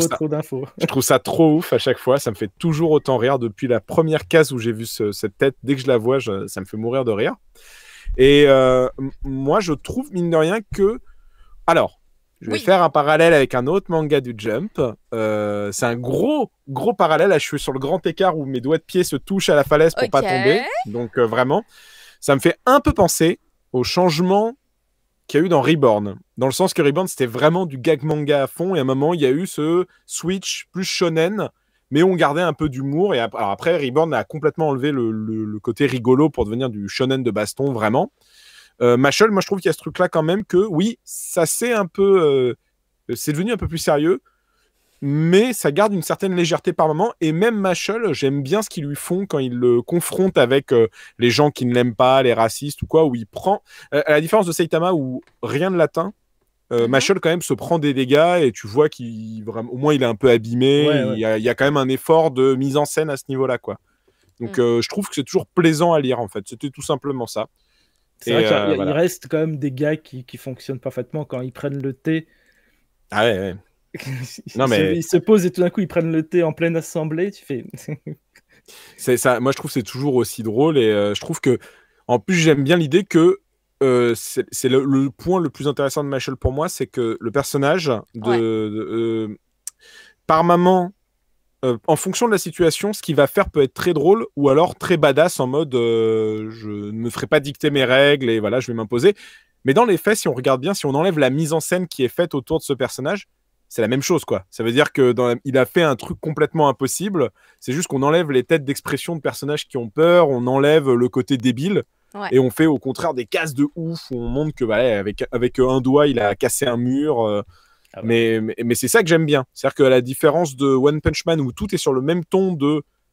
c'est quand même très rigolo quand ils cassent un truc et même quand ils le font badass, ça dure qu'une case et la case d'après, il est redevenu en mode mec qui tient ses poireaux. Mashle, il y a quand même un jonglage du ton que j'aime bien. Voilà. Sinon, c'est quand même, moi j'aime bien toujours. On peut continuer à lire. Oh oui, pas de souci. Je le lis toutes les semaines. Voilà. Qu'est-ce que tu en penses, Léa, de ce changement un peu de ton? Est-ce que ça s'est perçu? Alors, je vais vous décevoir parce que moi, j'ai pas lu Mashle en fait. J'ai lu le premier tome pour. C'est pas très corpo, ça. Oh là là, parce que on essaye de lire, on essaye de se faire passer tous les premiers tomes à tous les membres de l'édito parce que plus il y a de regards sur un premier tome, mieux c'est. Mais j'avoue que mes intérêts perso et mon emploi du temps m'ont pas permis tout simplement de lire. J'ai pas forcément eu envie et j'ai pas forcément eu le temps de lire les tomes suivants de Mashle. Elle vient de te je serais dire. bien incapable de vous donner mon avis sur Mashle. Elle vient de te dire que globalement, elle n'aimait pas du tout. Voilà, elle l'a dit. Pas Mashle. Non, c'est pas que j'aime pas. Oh là là. Te laisse pas démonter, Léa. Te laisse pas la démonter. meuf pas corpo, tu sais. En plus, c'est cool parce que je trouve qu'on a un peu un héritage comme ça de la vanne. Genre, on avait publié Belzebub. Oui. Ah oui, c'est vrai qu'il y a aussi ce ton Belzebub, c'est vrai, tout à fait. Même plus que Reborn, plus Belzebub. Ouais. Il y a ce truc aussi où en fait, nous, on fait un travail monstrueux d'adaptation pour que les blagues elles passent en français et qu'elles fonctionnent en français. En fait, il y avait déjà ça sur Belzebub. Et là, il y a ça sur Mashle. Ma collègue Salwa qui s'occupe de Mashle, elle fait un boulot d'adaptation monstrueux pour cette série. Et je pense vraiment que elle et le traducteur Jean-Benoît, leur duo, il fonctionne hyper bien et que c'est ça qui donne la force de la série en français, c'est qu'ils se cassent la tête sur les vannes, quoi. Et ça, j'admire. Ça, c'était corpo comme réponse et on aime quand c'est corpo ici. Chef, c'est bon. C'est bon, chef, on l'a fait parler. Il t'embête, hein, Léa. Oh là là, je suis désolée. Ils sont taquins. Ils sont très taquins ce soir. C'est incroyable. Je me fais attaquer par Kafka. Excusez-moi, attendez, je le remets à sa place. qui me tombe dessus. Il m'aime beaucoup, Kafka, il est très, très tactile. Il est tactile. C'est peut-être moitié homme, moitié kaiju. Toujours près de moi, toujours pour me tenir chaud ou me taper dessus des fois par inadvertance. C'est une chanson de Brassens, ça. Moitié homme, moitié kaiju. Moitié kaiju. Ah ouais, alors toi je dis Brassens, tu me sens Bioman. Parce que c'est moitié truc et moitié Chacun ses machin. références.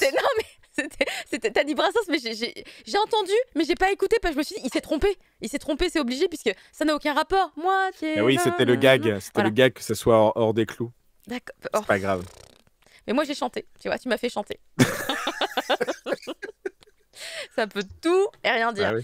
C'est terrible. Du coup, nous arrivons à la fin de On va libérer cette Léa. petite review. Mais oui, on va libérer Léa qui est restée avec nous jusqu'au bout. Et elle a écouté jusqu'au bout vos taquineries aussi, là. Hein.